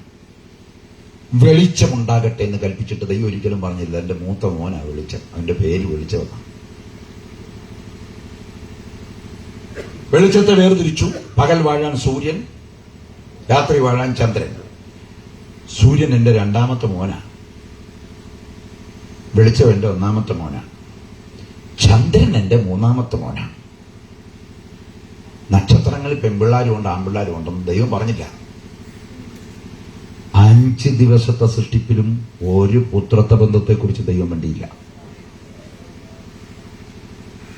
ഈ 5 ദിവസത്തെ സൃഷ്ടിപ്പിനെ നോക്കിയിട്ടാണ് നമ്മൾ പോയി നിന്ന് പറയുന്നത്, ഓ ബ്യൂട്ടിഫുൾ, ഒരു പ്രാവശ്യം കൂടെ ഊട്ടിക്ക് പോകണം. പക്ഷേ ദാവീദ് മൊത്തം നോക്കി ആകാശം കൈവേലി വർണ്ണിക്കുന്നു, ഭൂമി അതിന്റെ മഹത്വത്തിൽ, ഇതെല്ലാം പറഞ്ഞിട്ട് പുള്ളിയെ തന്നെ നോക്കിയിട്ട് പറയും ആകാശവും ഈ സൃഷ്ടിപ്പൊന്നുമല്ല വലുത്, നീ ഭയങ്കരവും അതിശയവുമായി എന്നെ സൃഷ്ടിച്ചിരിക്കുന്നു. സൂര്യൻ ഒരു ഭയങ്കരത്വമല്ല, ചന്ദ്രൻ ഒരു ഭയങ്കരത്വമല്ല, ഉയരത്തിൽ നിൽക്കുന്ന നക്ഷത്രങ്ങൾ ഒരു ഭയങ്കരത്വമല്ല. അവയെല്ലാം കത്തിത്തീരുമ്പോൾ മരണത്തിനപ്പുറത്തേക്ക് ജീവിക്കാൻ കഴിയുന്ന മനുഷ്യനെ നോക്കിയിട്ട് ദൈവം പറയുകയാണ്, നീ എനിക്കുള്ളവൻ. വിലപ്പെട്ട ആത്മാവിനെ നിന്റെ ഉള്ളിലാക്കി വെച്ചിരിക്കുന്നു. ഒന്നും തള്ളിക്കളയരുത്, അകത്തേക്ക് വെട്ടിയെടുത്തോണം. വേറെ ഒന്നും ഞാൻ പറയുന്നില്ല. സഭയെ കൊണ്ടുവരാനാണ്. ഈ ആദാമിനെ 6-ാം ദിവസം സൃഷ്ടിക്കും. ആദാമിന്റെ സൃഷ്ടിപ്പിന്റെ ഒരു ചെറിയ വിവരണം അറിയാവുന്നതാ, എന്നാൽ ഇത് മനസ്സിലാക്കാൻ പറയേണ്ടി വരുന്നു. അറിയാവുന്നവർ സഹിക്കണം. അങ്ങനെ അറിയാൻ മേലാത്തവർക്ക് വേണ്ടി നമ്മൾ പ്രസംഗിക്കുന്നത്. അതുകൊണ്ട് നിങ്ങൾ അല്പം സഹിക്കണം. പൊടി നിലത്ത് നിന്നെടുക്കുന്നു. ആദ്യ സ്റ്റേജ് പൊടിയാണ് മനുഷ്യന്റെ. പൊടിയിൽ നിന്ന് ഒരു പ്രതിമയെ കരുപ്പിടിപ്പിക്കുന്നു ദൈവം തന്റെ കയ്യാൽ. അപ്പൊ പൊടി പ്രതിമയായി. 2-ാം ഘട്ടം പ്രതിമ. മൂക്കിലെ ശ്വാസത്താൽ പ്രതിമയ്ക്ക് വ്യത്യാസം വരുന്നു. വചനം പറഞ്ഞു ജീവനുള്ള ദേഹി. അപ്പൊ പൊടി, പ്രതിമ, ജീവനുള്ള ദേഹി. ജീവനുള്ള ദേഹിക്ക് ദൈവം വിളിക്കുന്നു മനുഷ്യൻ. 4, ആ മനുഷ്യന് വ്യക്തിപരമായി പേരിടുന്നു ആദം. 5, പൊടി, പ്രതിമ, ജീവനുള്ള ദേഹി, മനുഷ്യൻ, പേരാദാം. ഈ ആദാമും ദൈവവും തമ്മിലുള്ള ബന്ധം എന്താണ്? സൂര്യൻ മുതൽ വെളിച്ചം മുതൽ ഇങ്ങോട്ട് പ്രപഞ്ചത്തിന്റെ മുഴുവൻ സംഗതികൾക്കും ഇല്ലാത്തൊരു ബന്ധം പൊടിയിൽ നിന്നെടുത്തവനുമായിട്ട് ദൈവം വെച്ചു. അത് അവതരിപ്പിക്കുന്ന പുതിയ നിയമമാണ്. കൈനാൻ ഏനോസിന്റെ മകൻ, ഏനോസ് ശേത്തിന്റെ മകൻ, ശേത്ത് ആദാമിന്റെ മകൻ, ആദാം ദൈവത്തിന്റെ മകൻ. ശ്രദ്ധിക്കണേ, മനുഷ്യനും ദൈവവും തമ്മിലുള്ള ബന്ധം പാപം ചെയ്യുന്നിടം വരെ അപ്പനും മകനുമെന്നുള്ള ബന്ധമായിരുന്നു. സന്തോഷമുള്ളവരല്ലേ അവർ? സ്തോത്രം. അപ്പൻ, ദൈവത്തെ അപ്പനായി കിട്ടുക എന്ന് പറഞ്ഞാൽ എന്തൊരു സന്തോഷം. ഞാൻ ഈ ഭൂമിയിൽ അപ്പനാ. അത് എന്റെ മകൻ എന്നോട് പറയുന്ന എല്ലാ കാര്യവും സാധിച്ചു കൊടുക്കാൻ എനിക്ക് പറ്റില്ല. ഇനി സാധിച്ചു കൊടുക്കാൻ പറ്റുന്നതാണെങ്കിലും അവര് ചോദിക്കുന്ന സമയത്ത് കൊടുക്കാൻ പറ്റില്ല. എന്റെ മകൻ എന്നോട് പറയാ, പപ്പ ഇന്ന് സ്കൂളിലെ പരീക്ഷ ഫീസ് വേണമെന്ന് പറഞ്ഞാൽ എന്നെ കൊണ്ട് ചിലപ്പോ നടക്കില്ല. ഞാൻ പറയും, മോനെ തിങ്കളാഴ്ച ആട്ടറ. അവൻ మొహం വാടി സ്കൂളിൽ പോകും. പക്ഷേ അവൻ ദൈവം പിതാവായാൽ നമ്മുടെ തെറ്റിദ്ധാരണ അങ്ങോട്ട് മാറ്റാൻ പോവാം. ചോദിക്കുന്നതെല്ലാം തരൂല.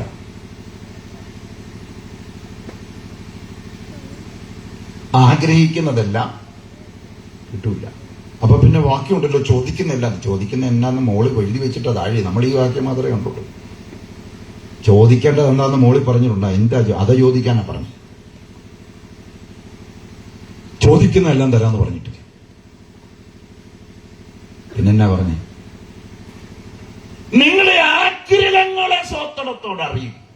അത് തരാന്ന് പറഞ്ഞിട്ടില്ല. അങ്ങനെ എന്തെല്ലാം ആഗ്രഹങ്ങളുണ്ട്. നമ്മുടെ പണ്ടത്തെ ആഗ്രഹം എന്നാ? പറന്നു പോകുന്ന ഹെലികോപ്റ്ററിനെ എനിക്ക് പിടിച്ചു തരണം എന്ന് പറഞ്ഞ് അപ്പന്റെ കൈ ഇരുന്ന് കരഞ്ഞവരാ നമ്മള്. ഹെലികോപ്റ്റർ നമ്മുടെ കയ്യിൽ വന്നപ്പോ നമ്മൾ കരയുക, എനിക്കതിനെ വേണം. തുമ്പിയെ പിടിക്കുന്ന ലാഘവത്തിൽ നമ്മൾ ചോദിച്ചവരാ. നടക്കുന്ന കാര്യമാണ് ആണോ? അല്ല. പിന്നെ ബാക്കി എങ്ങനെയാ? നിങ്ങളുടെ ആവശ്യങ്ങളെ നിങ്ങൾ സ്തോത്രത്തോടെ അറിയിക്കുക. ഞാനത് തരാം. പാട്ടുകാരൻ അത് പാടുന്നു. എന്റെ ആവശ്യങ്ങൾ അറിഞ്ഞു ആകാശത്തിൻ കിളി വാതിൽ തുറന്നു, എല്ലാം സമൃദ്ധിയായി നൽകിയിടുന്ന എന്റെ യേശു എത്ര നല്ലവൻ. എല്ലാം എന്ന് പറഞ്ഞാൽ ആവശ്യമില്ല. ചോദിക്കുന്ന എല്ലാം തരില്ല. അടുത്തൊരു വാക്യം കൂടെ യേശു ഭൂമി വെച്ച് കയറ്റി പറഞ്ഞു. നിങ്ങൾ പ്രാർത്ഥിച്ചില്ലെങ്കിൽ പോലും ചോദിച്ചില്ലെങ്കിൽ പോലും നിങ്ങളുടെ സ്വർഗസ്ഥനായ പിതാവ് നിങ്ങളുടെ ആവശ്യങ്ങളെ അറിയുന്നു. ആഗ്രഹങ്ങളെ അറിയുന്നല്ല, ആവശ്യങ്ങളെ അറിയുന്നു. ആരും നിരാശപ്പെടരുത്. നിന്റെ ആവശ്യങ്ങളെ അറിയുന്നൊരു സ്വർഗം ഈ മൈതാനത്ത് നിൽപ്പുണ്ട്. കർത്താവ് ഒന്നിലും ഭാരപ്പെടണ്ട. ആവശ്യമില്ലാത്തതെല്ലാം ആഗ്രഹിച്ചിട്ട് കിട്ടുന്നില്ല എന്ന് പറഞ്ഞ് പരാതിപ്പെട്ട് പിന്മാറ്റത്തിൽ പോകരുത്. ആവശ്യം നടത്താതിരിക്കില്ല. നിന്റെ ആവശ്യങ്ങൾ അത് കൃത്യസമയത്ത് അതിന്റെ സമയത്ത് സകലവും നന്നായി ചെയ്യുന്ന ദൈവം ഇന്ന് രാത്രി ഇവിടെ വന്നിട്ടുണ്ട്. ഇതിനകത്തിരിക്കുന്ന രക്ഷിക്കപ്പെട്ടവരുടെ ആവശ്യം അറിയാം. തീർന്നില്ല. നാട്ടുകാരോട് പറയാം, നാട്ടുകാരാ, നിന്റെ ആവശ്യം ഒരു പാപമോചനമാണെങ്കിൽ നീ മലകൾ കയറുന്നതും പുണ്യസ്ഥലം സന്ദർശിക്കുന്നതും തിരികെത്തിക്കുന്നതും കൊന്ത കൊല്ലുന്നതും ഇതൊന്നും ബൈബിളിൽ ഇല്ലാത്ത കാര്യങ്ങളാണ്. ഉമ്മ ഉണ്ടെന്നും പറഞ്ഞു മതങ്ങൾക്ക് കാശുണ്ടാക്കാൻ ഒരു സൂത്രം. ദൈവം പ്രവർത്തിച്ചാൽ ഒറ്റ കാര്യം കൊണ്ട് പരിഹാരം ഉണ്ടാക്കും. അങ്ങനെ പരിഹാരം കിട്ടുന്ന ഒറ്റ സ്ഥലമാണ് ക്രൂശ്. അതിനാ സെക്കൻഡ് ലാസ്റ്റ് മൊഴി പഠിച്ചാൽ മതി. സെക്കൻഡ് ലാസ്റ്റ് മൊഴി എന്നാ? സകലതും നിവർത്തിയായി. എന്ത് സകലതും? മാനവരാശിയുടെ പാപപരിഹാരത്തിനും നിത്യജീവനും വേണ്ടിയുള്ള സകലതും അവൻ ക്രൂശിൽ പൂർത്തീകരിച്ചു. ഇനി ഒരു മലയിൽ കയറണ്ട, ഒരു തീർത്ഥാടനവും വേണ്ട. വിശുദ്ധ ബൈബിൾ അതിനെതിരാണ്. ഇന്ന് രാത്രി നീ പള്ളിക്കാരനായാലും അമ്പലത്തിൽ പോകുന്നവനാണെങ്കിലും മോസ്കിൽ പോകുന്നവനാണെങ്കിലും ഏത് മതക്കാരാണെങ്കിലും ഞങ്ങൾക്ക് പറയാനുള്ളത് സുവിശേഷമായതുകൊണ്ട് അത് മാത്രം മനുഷ്യനെ രക്ഷിക്കുന്നുണ്ട്. മറയില്ലാതെ വിളിച്ചു പറയുന്നു, മറ്റൊരു മാർഗം തേടണ്ട. കർത്താവായ യേശുക്രിസ്തുവിന്റെ ക്രൂശിന്റെ ചുവട്ടിൽ വാ. നീ ഒന്നും ചെയ്യണ്ട. സ്വർഗത്തിലെ പിതാവ് പുത്രന്റെ മേൽ നിന്റെ മേൽ ചെയ്യാനുള്ളതെല്ലാം ചെയ്തു കഴിഞ്ഞു. എങ്ങനെ നിവൃത്തിയായി? പുത്രന്റെ മേൽ പിതാവ് ചെയ്യാൻ ഏൽപ്പിച്ചു കൊടുത്ത് നിന്റെ പദ്ധതികളെല്ലാം നിവർത്തിയാക്കി. ഇനി നീ തടിക്കുരിശും വലിച്ചുകൊണ്ട് മണ്ടത്തരം കാണിക്കരുത്. നാളെ നിങ്ങൾ ജീവിച്ചിരിക്കുമെന്ന് ഉറപ്പന്നാ. അതുകൊണ്ട് എന്റെ ഡ്യൂട്ടി പൊതിഞ്ഞുള്ള പരിപാടിയല്ല, അതൊക്കെ ഇറക്കുന്നവരിറക്കിയോളും. ഇപ്പോഴാകുന്നു രക്ഷാദിവസം, ഇപ്പോഴാകുന്നു സുപ്രസാദകാലം. നാളെ ചത്ത് കഴിഞ്ഞ് നരകത്തിൽ ചെന്ന് ഈ പ്രസംഗം ഓർക്കാനുള്ള ഗതികേടുണ്ടാക്കും. നരകത്തിലുള്ളത് കരച്ചിലും പല്ലുകടി. ലാസറച്ചായൻ പറഞ്ഞ ഇങ്ങനെയാ, നിന്നെ വഴിതെറ്റിക്കുന്ന പള്ളിയിലച്ഛനും നീ ഒന്നിച്ച് നരകത്തിൽ ചെല്ലുമ്പം നീ നരകത്തിൽ പുതിയ പുള്ളി ഇങ്ങനെ പറഞ്ഞ നരകത്തിൽ ഇങ്ങനെ തീക്കുണ്ടത്തിൽ കറങ്ങിക്കൊണ്ടിരിക്കുമ്പോൾ ഒരു അവതരണ പുള്ളിയുടെ തീക്കുണ്ടത്തിന്റെ അകത്ത് കറങ്ങിക്കൊണ്ടിരിക്കുമ്പോൾ നീ ഒറ്റയ്ക്ക് കറങ്ങുമ്പോൾ നീ കരയൂ, എന്റെ ദൈവമേ, അമ്മ ഉപദേശിയ മിറ്റത്തിലെല്ലാം പച്ചയ്ക്ക് പറഞ്ഞപ്പോ അനുസരിച്ചിരുന്നെങ്കിൽ എന്റെ അകത്ത് കിടക്കുന്ന ഗതികേടുണ്ടാകില്ലല്ലോ എന്ന് പറഞ്ഞ് കരയുമ്പോൾ കറങ്ങി വരുമ്പോ നിന്നെ തെറ്റിച്ച് അച്ഛൻ കറങ്ങി നിന്റെ അടുത്ത് വരുമ്പം പറയും, അന്നേരം നീ പല്ല് കണിക്കും, അച്ഛാ നിങ്ങൾ പറഞ്ഞോ, നിങ്ങൾ ഇവിടെയെത്തി ഞാനും. ഇത് രണ്ടും നടക്കാതിരിക്കാൻ ഇന്ന് രാത്രി ഈ യോഗത്തിൽ നിന്നെ കൊണ്ടിരുത്തിയത് സത്യസുവിശേഷം കേട്ട് അവ ഇറങ്ങി വരാനാ. ഇതിനെന്ത് മറ? ആരെയും സുഖിപ്പിക്കുന്നു? ആരെയും സുഖിപ്പിച്ചിട്ടൊന്നും സുവിശേഷം പറയാൻ ആരെയും ഏൽപ്പിച്ചിട്ടില്ല. പൗലോസിനെതിരെ ഫയൽ ചെയ്ത കേസ് എന്നാണെന്നറിയോ? അപ്പോസ്തലപ്രവൃത്തി 19. ഒരിക്കൽ കൂടെ ആവർത്തിക്കുന്നു, പച്ചയ്ക്ക് കാര്യം പറഞ്ഞു. അതാ സുവിശേഷം. അതിനാരെയും പേടിക്കണം. അപ്പൊ പറയും പരിജ്ഞാനമൊക്കെ അത് നിങ്ങൾ പരിജ്ഞാനം, നിങ്ങളുടെ പരിജ്ഞാനം വേറെ, എന്റെ പരിജ്ഞാനം ദൈവത്തിനുള്ളതാണ്. ഇപ്പൊ പരിജ്ഞാനം പറഞ്ഞു ഒന്നും മിണ്ടത്തില്ല. മദ്യത്തെക്കുറിച്ച് പറഞ്ഞിട്ടങ്ങ് പോവുക. കൊലപാതകത്തെക്കുറിച്ച് എല്ലാവരും പത്രത്തിൽ കൊലപാതകം ചെയ്യുന്നത് നമ്മൾ തന്നെ അതിന് പ്രസംഗിക്കാണ് അവിടെ മൈക്ക് വെച്ചിരിക്കുന്നത്. നീ സുവിശേഷം പ്രസംഗിക്കും. ചിലപ്പോൾ ചാടേണ്ട ഒരു കൂടം തിരിച്ച് വീട്ടിൽ പോകാൻ പറ്റിയല്ല. ഞാൻ തിരിച്ച് വീട്ടിൽ പില്ല എന്ന് പറഞ്ഞിട്ടൊന്നുമല്ല വന്നിരിക്കുന്നത്. പക്ഷെ ഒരു വീട്ടിൽ എനിക്ക് ഉറപ്പാണ്. അതുകൊണ്ട് എനിക്ക് സുവിശേഷത്തിന് പ്രത്യേകിച്ച് പൊതിഞ്ഞ പേപ്പർ വർണ്ണക്കടലാസൊന്നും ഇല്ല. വിചാരിച്ചമായി പറയുക. പൗലോസിനെതിരെയുള്ള കേസ് ആസിയ മുഴുവൻ ഇവൻ ഭൂതലത്തിലെങ്കിലും ഭജിച്ചു വരുന്ന അർത്തമീസ് ദേവി ദൈവമല്ല എന്നാണ് പ്രസംഗിച്ച് ജനത്തെ മറിച്ചു കളഞ്ഞു. പുള്ളി പരസ്യവും നടത്തി. പൗലോസ് ആസയുടെ തെരുവിൽ നിന്നുകൊണ്ട് ചങ്കൂറ്റത്തോടെ പറഞ്ഞു, അർത്തമീസ് ദൈവമല്ല, യേശു ക്രിസ്തു മാത്രമാണ് ദൈവം. ഞങ്ങളും അതിശക്തമായി പറയുന്നു, മനുഷ്യനും മതവും മുന്നോട്ട് വെച്ചതൊന്നും രക്ഷയ്ക്കുതകുന്നതല്ല. രക്ഷയ്ക്ക് വേണ്ടി ദൈവം ഒരുക്കിയൊരു സംവിധാനം, അത് കാൽവരി ക്രൂശിൽ തകർക്കപ്പെട്ട യേശു ക്രിസ്തുവാണ്. കാൽവരി ക്രൂശിലേക്ക് നീ ഒന്ന് കണ്ണുയർത്തി നോക്കി. അത് നിനക്ക് ചുമ്മാ കരയാനുള്ളതല്ല. ഞങ്ങൾ കരയുന്നതന്നെ എന്റെ പാപങ്ങൾക്ക് വേണ്ടിയാണല്ലോ. അത് സംഭവിച്ചെന്നോർക്കുമ്പോൾ അറിയാതെ കരഞ്ഞു പോകും. കാൽവരി മാമല മുകളിൽ കാൺപതെന്തഹോ, ദേവകുമാരൻ എന്റെ പേർക്കായി തൂങ്ങിടും നയ്യോ. ദേവകുമാരൻ എന്റെ പേർക്കായി തൂങ്ങിടും നയ്യോ. കാൽവരി മാമല മുകളിൽ കാൺപതെന്തഹോ, ദേവകുമാരൻ എന്റെ പേർക്കായി തൂങ്ങിടും നയ്യോ. ദേവകുമാരൻ എന്റെ പേർക്കായി തൂങ്ങിടും അയ്യോ. ഏദനിൽ ആദം ചെയ്ത ദോഷം ആകെ പോക്കുവാൻ,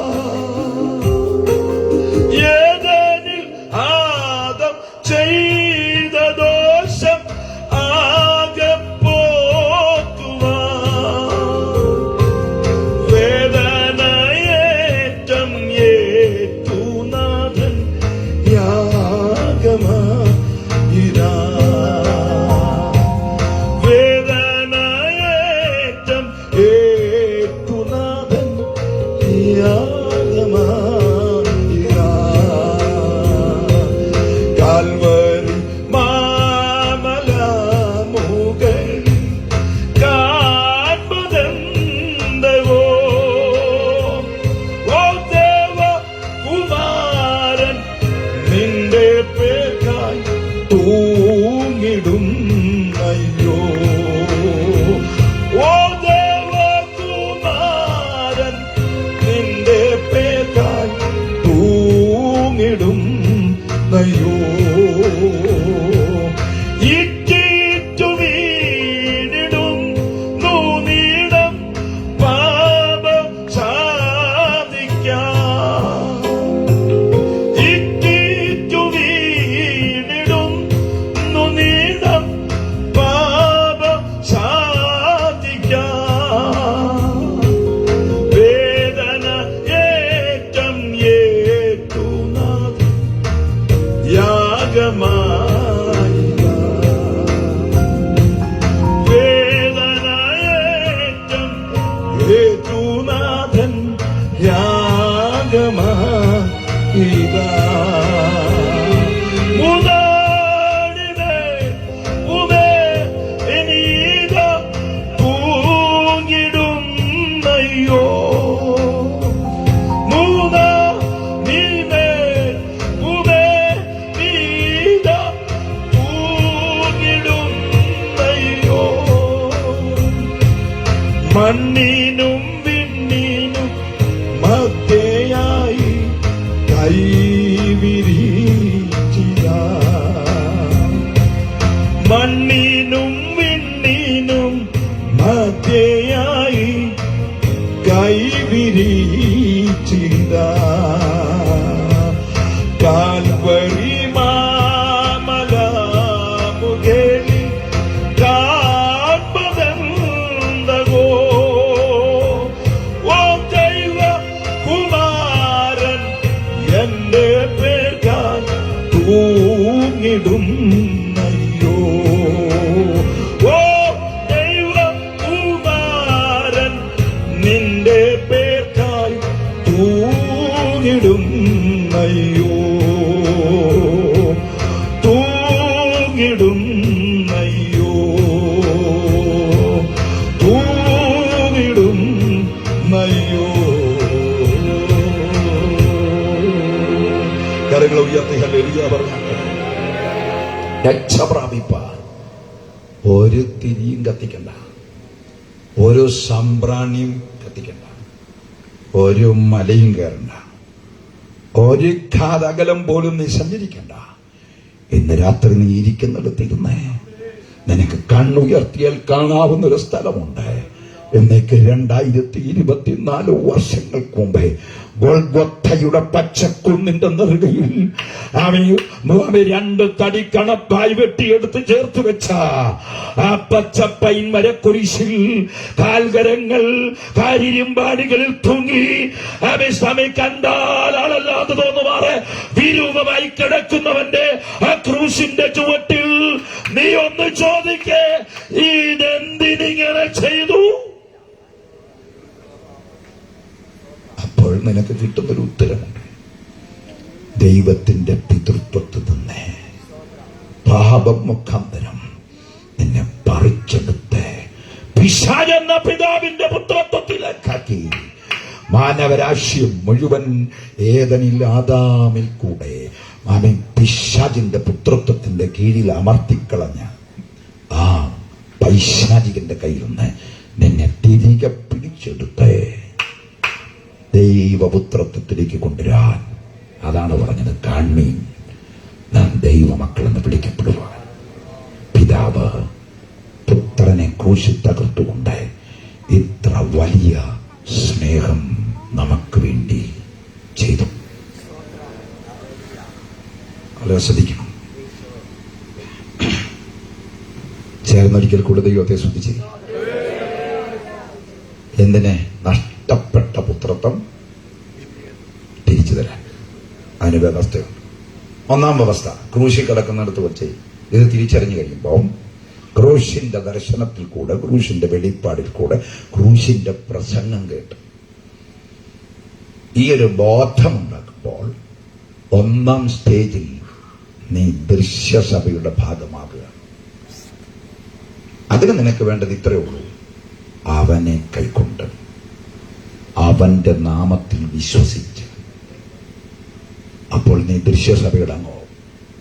അത് IPC ആയിരിക്കാം, church of God full gospel ആയിരിക്കാം, ചിലപ്പോൾ AG ആയിരിക്കാം, ഷാരോനായിരിക്കാം, നോണ്ടി ആയിരിക്കാം. ഇംഗ്ലീഷ് അക്ഷരം കൊണ്ട് തുടങ്ങിയ ആത്മാവിലും സത്യത്തിലും ആരാധിക്കുന്ന ഏതെങ്കിലുമൊക്കെ പ്രസ്ഥാനമാകട്ടെ. ദൈവകൽപ്പനകളുടെ വ്യവസ്ഥയിൽ പോകും, അതിലങ്ങോട്ട് കയറാം. പക്ഷെ മേലില്ല യഥാർത്ഥ സഭ. മേലിലുള്ള സഭയെന്നൊക്കെ പ്രസംഗിക്കണമെങ്കിൽ എഫീസിൽ അങ്ങനെ 2 തെളിയിക്കണം. രക്ഷിക്കപ്പെടുന്നവരെ അവൻ സ്വർഗത്തിലിരുത്തും.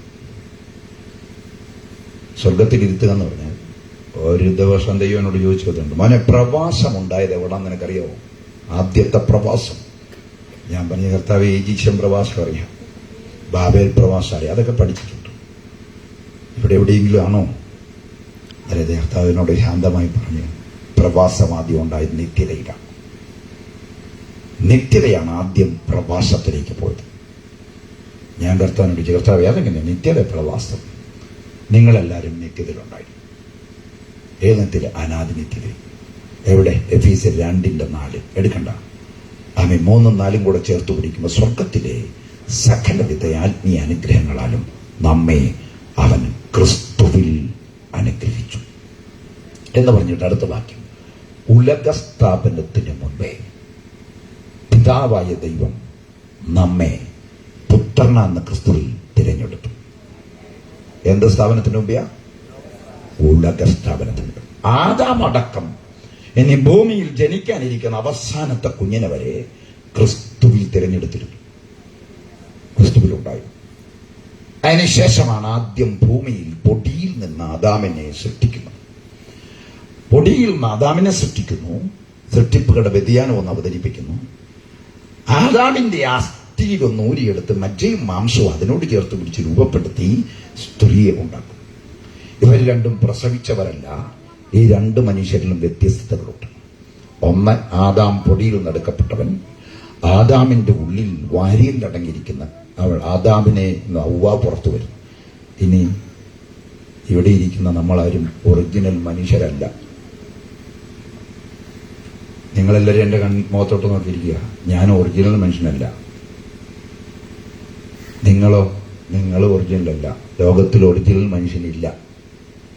ദൈവം അന്വേഷിക്കുക, മനുഷ്യ നീ എവിടെ? അതിനെ ദൈവത്തിന് അറിയാൻ മേലായിരുന്നോ? അതാ രംഗത്ത് വന്നിട്ട് പറയും, ദൈവമേ നഗ്നരാകയാൽ ഭയപ്പെട്ട്. അപ്പോഴാണോ ദൈവം മനസ്സിലാക്കിയത് വിളിച്ചിരിക്കുക? അതൊക്കെ നമ്മുടെ അറിവിനെ പ്രയോഗിച്ചിട്ട് പ്രയോഗങ്ങളാണ്. ദൈവത്തിന് അനാദി നിത്യതയെ തന്നെ അറിയുവാൻ പോക്കാവൂ. അത് ബൈബിൾ ക്ലാസ് ഇടണം, അതൊക്കെ പഠിക്കണേ. അനാദി നിത്യതയിലെ ദൈവത്തിനറിയാം. ആദാം പോവും. അപ്പൊ പിന്നെ ഒത്തിരി പേര് ചോദ്യമായിട്ട് വരും, പിന്നെ ഭിക്ഷാവിടെ വെച്ചിട്ട് 2 ദൈവം, അത് മാത്രമല്ല 2 വൃക്ഷം വെച്ചിരുന്നു. അതിൽ മറ്റത് തിന്നാമായിരുന്നു. ഒറ്റ വൃക്ഷമായി തിന്നരുതാത്ത.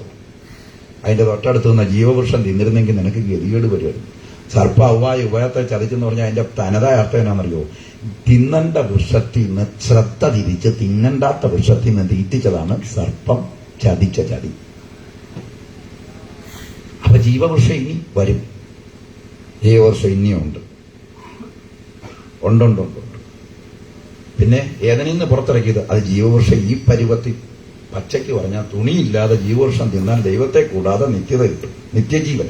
നിത്യം ജീവിക്കാം മനുഷ്യനായിട്ട്. നിത്യതയല്ല, നിത്യം ജീവിക്കാം. അത് പറഞ്ഞുകൊണ്ടാണ് ദൈവം പുറത്താക്കുന്നത്. ഇത് ഞാൻ പച്ചയ്ക്ക് പറഞ്ഞിട്ട് പോയി പറ്റത്തില്ല. പുസ്തകം വായിക്കുക, അല്ലെങ്കിൽ ഈ പുള്ളി ഏതാണ്ട് പറഞ്ഞിട്ട് പോകും. ഉൽപ്പത്തി പുസ്തകം 3-ാം അധ്യായം 21 മുതൽ വായിക്കുമ്പോൾ അതിൻ്റെ അകത്ത് അപ്പടി ദൈവം വിളിച്ചിട്ടുണ്ട്. ഏതെനിൽ നിന്ന് പുറത്താക്കിയത് ഈ കാരണത്താലാണ്. വായിച്ചു. ഉൽപ്പത്തി 3:21 തുടങ്ങി. യഹോവയായ ദൈവം ആദാമിനും അവന്റെ ഭാര്യയ്ക്കും തോൽ കൊണ്ട് ഉടുപ്പുണ്ടാക്കി അവരെ ഉടുപ്പിച്ചു. യഹോവയായ ദൈവം മനുഷ്യൻ നന്മ തിന്മകളെ അറിവാൻ തക്കവണ്ണം നമ്മിൽ ഒരുത്തിനെ പോലെ ആയിത്തീർന്നിരിക്കുന്നു. ഇപ്പോൾ ഇവൻ കൈനീട്ടി ജീവവൃക്ഷത്തിന്റെ ഫലം കൂടി പറിച്ചു തിന്ന് എന്നേക്കും ജീവിക്കുവാൻ സംഗതി വരരുത്. അപ്പൊ തിരിച്ചൊരു ചോദ്യം നമുക്കുണ്ടാകും, ഞങ്ങൾ എന്നേക്കും ജീവിക്കുന്ന ദൈവത്തിന് ഇഷ്ടമില്ലേ? ഇഷ്ടമാണ്. പിന്നെ ഈ പരുവത്തിൽ എനിക്ക് വേണ്ട, ഒറിജിനൽ മനുഷ്യൻ എനിക്ക് മതി. മനസ്സിലായോ? ഒറിജിനൽ മനുഷ്യൻ എന്ന് പറഞ്ഞാൽ തേജസ് കൊടുത്തവനാണ്. അതാ മനുഷ്യൻ. ആ മനുഷ്യനെ ദൈവം വിളിച്ചത്. അല്ലാതെ ദൈവം കാണാതെ വൈകുന്നേരം വരെ എങ്ങനെ നോക്കും? അതാ എന്തിയാവുക നോക്ക്, ഇത് കാണുന്നില്ലല്ലോ. യോഗം തുടങ്ങാൻ വേണ്ടി പാസ്റ്റർമാർ ഞായറാഴ്ച ജല്ലുവഴി നോക്കുകയല്ലേ? സ്വത്രം അങ്ങനെ നോക്കിയതല്ല ദൈവം. മുഖാവാക്യമൊക്കെ വായിക്കുമ്പോൾ അങ്ങനെ തോന്നും. അല്ല, ദൈവം ഇങ്ങോട്ട് വരുമ്പോൾ തന്നെ ദൈവത്തിന്റെ സർവജ്ഞാനിത്വത്തിൽ ഇവർ പാപം ചെയ്യുമെന്ന് ദൈവത്തിന് അറിയാം. അവൻ സർവജ്ഞാനിയാണ്. ഈ അക്ഷരം അതുവഴി വെട്ടി വിഴുങ്ങരുത്. ആത്മാവിൽ അത് ധ്യാനിക്കണം, അന്നേരം മനസ്സിലാവും. ദൈവം ഇങ്ങനെ കാണാറുണ്ട്. ഇവര് പറഞ്ഞപ്പോഴാണ് അയ്യോ. അപ്പൊ ചില വാക്യം നമ്മളെ കൺഫ്യൂഷനിലാക്കുന്നുണ്ട്. അത് ബുദ്ധി കൊണ്ട് പഠിച്ചിട്ട് ആത്മാവിൽ പഠിച്ചതെന്ന് വായിക്കോളൂ. ഇപ്പൊ ബുദ്ധിമാന്മാരുടെ പ്രസംഗത്തിന് ആ സ്ഥാനം, ആത്മാവിന്റെ ശുശ്രൂഷയ്ക്ക് സ്ഥാനമില്ല. സഭയിൽ ഇപ്പൊ പരിശുദ്ധാത്മാവിന് സ്ഥാനമില്ലല്ലോ. എല്ലാം ബുദ്ധി. അതിനെ ഓരോരുത്തർ എഴുതിയ ഓരോ പുസ്തകം തപ്പിക്കൊണ്ട് നമ്മളിങ്ങി പോരും. ഞാൻ എല്ലാ ലേഖനത്തിന്റെയും ഒരു 4 വ്യാഖ്യാനമെങ്കിലും കുറഞ്ഞത് വാങ്ങിച്ച് എൻ്റെ വീട്ടിൽ വെച്ചിട്ടുണ്ട്. പക്ഷെ എനിക്ക് പലപ്പോഴും എടുത്ത് ദൂരെ കളയാൻ പൈസ പോയിട്ടെന്ന് തോന്നിയിട്ടുണ്ട്. നമ്മളിതെല്ലാം വായിച്ചിട്ട് ഇതാണെന്ന് ഓർത്ത് വീക്ഷിച്ചിട്ട് മുറിക്കകത്ത് കയറി പുസ്തകമായിട്ട് ബൈബിൾ എടുത്ത് വായിക്കുമെന്ന് ദൈവം പറയും, നീ ആ വായിച്ചു ഒന്നും എൻ്റെ കുഞ്ഞുങ്ങളുടെ അടുത്ത് പറഞ്ഞേക്കരുത്, വെറുതെ അവരെ കുഴപ്പിക്കരുത്, ഞാൻ നിന്നോട് പറയാം. സ്വതന്ത്രം. അങ്ങനെ വരുമ്പോൾ പുസ്തകം എല്ലാം അവിടെ ഇരിക്കുക, പാറ്റാ കറണ്ട് ചെലുപ്പം. കൊള്ളാം, ചില വഴികളൊക്കെ പിടിക്കാൻ കൊള്ളാം. പക്ഷെ വാക്യം വ്യാഖ്യാനിച്ചിരിക്കുന്ന മിക്കതും അബദ്ധങ്ങളാണ്. അതുകൊണ്ടാണ് പൗലോസ് പറഞ്ഞ, ഞാൻ പുസ്തകം വായിച്ചതല്ല, ഞാൻ കർത്താവിങ്കിൽ നിന്ന് പ്രാപിക്കുകയും നിങ്ങൾ കേൾപ്പിച്ചു തരികയും ചെയ്യുന്നതെന്താണ്? കർത്താവിൽ നിന്ന് പ്രാപിക്കണം ദൈവവചനം മുഴങ്ക. അതിന്റെ ഗുണം എന്നാണെന്നറിയോ? ഇനി ഏത് മഹാൻ വന്നെന്ന് പറഞ്ഞാലും നമുക്ക് ദൈവത്തിൽ നിന്ന് പ്രാപിച്ചത് പറയാൻ പ്രത്യേക ഒരു ധൈര്യം. കാരണം ഇവിടെ ആരെല്ലാം എതിർത്താലും ദൈവം അതിന് അനുകൂലമാണ്. കരങ്ങളെ ഉയർത്തി കല്ലിടുകയാണ്. ഏത് പണ്ഡിതൻ ഇതിന്റെ നേരെ വന്നാലും എനിക്ക് നല്ല ഉറപ്പുണ്ട്, ഞാൻ പറയുന്നത് ഡയറക്റ്റ് പ്രാപിച്ചതായതുകൊണ്ട് ദൈവം ഇതിന്റെ അകത്ത് ഇന്ന് മാറ്റം വരുത്തില്ല. അതിന് മെനകേടുണ്ട്. ഉറക്കളയണം. ഉറക്കം വരുമ്പോൾ ബക്കറ്റിന്റെ അകത്ത് വെള്ളം മുറിക്കകത്ത് വെച്ച് കാലയിലോട്ട് മുക്കിയിടണം. ഉറക്കം പോവും. വായിക്കണം. സ്തോത്രം. ധ്യാനിക്കണം. വായിച്ചാൽ പോരെ, ധ്യാനിക്കണം. ധ്യാനിച്ചാലേ രക്ഷൂ. ബൈബിൾ വായിക്കുന്നവർക്ക് ചിലപ്പം പ്രോത്സാഹനമൊക്കെ കിട്ടും, സ്വർഗം കിട്ടിയില്ല. വായിക്കുന്നവർ ഭാഗ്യവാന്മാരെന്നല്ല, ധ്യാനിക്കുന്നവൻ ഭാഗ്യവാൻ. ഈ വായിക്കുന്നവരുടെ എണ്ണം ദൈവസഭയിൽ മാത്രമല്ല, നിയമസഭയിലുണ്ട്. തോറ്റുപോയ സ്വരാജ് ഇപ്രാവശ്യം തോറ്റുപോയ നല്ലൊരു കഴിവുള്ള ചെറുപ്പക്കാരൻ, അദ്ദേഹം രക്ഷിക്കപ്പെട്ടെന്ന് ഞാൻ പ്രാർത്ഥിച്ചു. അദ്ദേഹത്തിന്റെ പ്രഭാഷണമൊക്കെ സ്ഥിതി കേൾക്കും. അദ്ദേഹം മനോരമയുടെ ചാനലിൽ അഭിമുഖം നടത്തിയപ്പം പറയുകയാണ്, ജോണി ലൂക്ക് എന്ന് പറയുന്ന ജേർണലിസ്റ്റ് അദ്ദേഹത്തോടൊരു ചോദ്യം ചോദിച്ചു, സ്വരാജ്, താങ്കളുടെ ആദ്യത്തെ നിയമസഭാ പ്രസംഗത്തിൽ എന്താണ് ബൈബിൾ ഉച്ചരിച്ച് പ്രസംഗിച്ചത്? ബൈബിളിൽ നിന്ന് ഉദ്ധരിച്ചത് പന്നികളുടെ മുത്തിട്ട് കൊടുക്കില്ല എന്നുള്ള പ്രയോഗം ബൈബിളിൽ നടത്തും. അത് വലിയ വിവാദമായില്ലേ? ഉടനെ അദ്ദേഹം പറഞ്ഞ ഉത്തരം, അതിന്റെ അർത്ഥം ഇത്രയേ ഉള്ളൂ, അമൂല്യമായത് അതിന്റെ വിലയറിയാത്തവന്റെ മുമ്പിൽ കൈമാറ്റം ചെയ്യരുത്. അന്നേരം ഒരു പാസ്റ്റർ എന്റെ കൂടെ ഇങ്ങനെ കണ്ടിട്ട് പറയും, എനിക്കിപ്പോഴും അത് മനസ്സിലായത്, സ്വരാജിന് വെളിപ്പെട്ടിട്ട് നമുക്ക് വലുതും വെളിപ്പെട്ടിട്ടില്ല. അതിനെന്നാ പ്രാർത്ഥിക്കുന്നില്ല? ഇതെന്നാ ദൈവത്തോട് ചോദിക്കണ്ടേ? സ്വരാജിനോര് പോലും ദൈവം ഇടപെട്ടു. പക്ഷെ ദൈവദാസന്മാർ പറഞ്ഞു, എന്നോട് ദൈവം ഒന്നും മിണ്ടുന്നില്ല.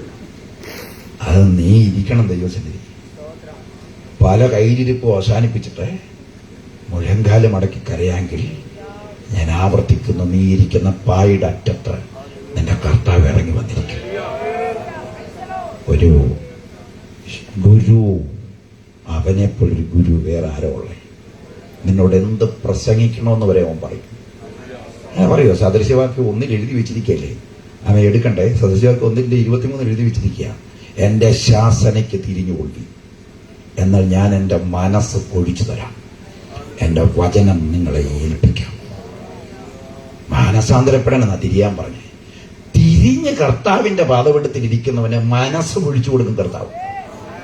അവന് പിന്നെ 100 ബുക്ക് തപ്പിപ്പോകേണ്ട സഹതികളില്ല. അവന് ഉറപ്പുണ്ട്, പരിശുദ്ധാത്മാവ് പ്രാപിച്ചത് എവിടെയും പറയാം.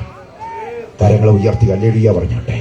ഇന്ന് രാത്രി ഈ സുവിശേഷം അവസാനിക്കുന്നതിന് മുമ്പേ ചിലരെ ദൈവസന്നിധി പുത്തൻ തീരുമാനമെടുക്കണം. ഞാൻ കർത്താവിൽ നിന്ന് പ്രാപിക്കുക. ഈ ദിവസങ്ങളിൽ എന്റെ മുട്ടും മുഴങ്കാലും ഒക്കെ തഴമ്പ് വരുന്നണം വരെ ഞാൻ ദൈവസന്നിധിയിൽ ഇരുന്ന് കേൾക്കും. അതിനും കൂടെ തീരുമാനമെടുത്ത് ഇവിടെ നിന്ന് പോകാവുള്ളൂ. ആമേ. ഞാൻ അവിടെ വിട്ടുന്നു, ഞാൻ തിരിച്ചു വരുന്നു. എല്ലാം കൂടെ പോയാൽ നമുക്ക് പിടുത്തം കിട്ടത്തില്ല, സമയം അനുവദിക്കുന്നില്ല. ഞാനിങ്ങനെ നിങ്ങളുടെ സമയം കൊണ്ടാണ് ഞാൻ ഭയപ്പെടുന്നത്, എന്റെ സമയം ഭയപ്പെടുന്നില്ല. ആമേ. ഞാൻ 12 മണി വരെയും പ്രസംഗിക്കും, കർത്താവിന്റെ കൃപ. ആമേ. പക്ഷെ നിങ്ങൾക്കൊരു സമയമുണ്ട്. പ്രധാനമായും പുലി ഇവിടെ ഉണ്ടെന്ന് അവരൊക്കെ പറയുന്നുണ്ട്. അതിലും വലിയ സിംഹത്തെ പറയുമ്പോഴാണ് പുലിയുടെ കാര്യം. യഹൂദാഗോത്രത്തിന്റെ സിംഹം പറയത്തെ കാര്യം പറയുമ്പോഴും നമ്മൾ പുലിയുടെ കാര്യം പറഞ്ഞു. സ്വതന്ത്രം കരങ്ങൾ ഉയർത്തി ഹല്ലേലൂയ പറഞ്ഞു. ഞാൻ തിരിച്ചു വരിക. ഞാൻ എന്റെ പ്രധാന ഭാഗത്തേക്ക് പോവാ. സമയത്തിന്റെ ഭയം കൊണ്ട് ചുരുക്കുകയാണ്. ഈ കൈക്കൊള്ളുക, അവനെ, അത് പുത്രത്വത്തിലേക്ക് വരാനുള്ള റൂട്ട്. ആ പുത്രനാകുന്നില്ല. ചേർന്നൊരിക്കൽ കൂടെ ദൈവത്തെ സ്തുതിച്ച് രണ്ടാമതൊരു തത്വം വെച്ചിട്ടുണ്ട്. അതാണ് നമ്മൾ പഠിക്കേണ്ടത്. അവനെ കൈക്കൊണ്ടവർ എങ്ങനെ പുത്രത്വത്തിലേക്ക് ദൈവം പ്രവേശിപ്പിക്കും? അവനെ കൈക്കൊണ്ടാലാകില്ല. രണ്ടാമതൊരു തത്വം ബൈബിൾ പറയുന്നുണ്ട്, അവൻ കൈക്കൊള്ളണം. അവനെ കൈക്കൊണ്ട നമ്മളെ ആര് കൈക്കൊള്ളണം? അവൻ കൈക്കൊള്ളണം. ഞാൻ ഈ വീട്ടുവാതിൽക്ക് വന്നിരിക്കുക, കോളിംഗ് ബെല്ലടിച്ചു.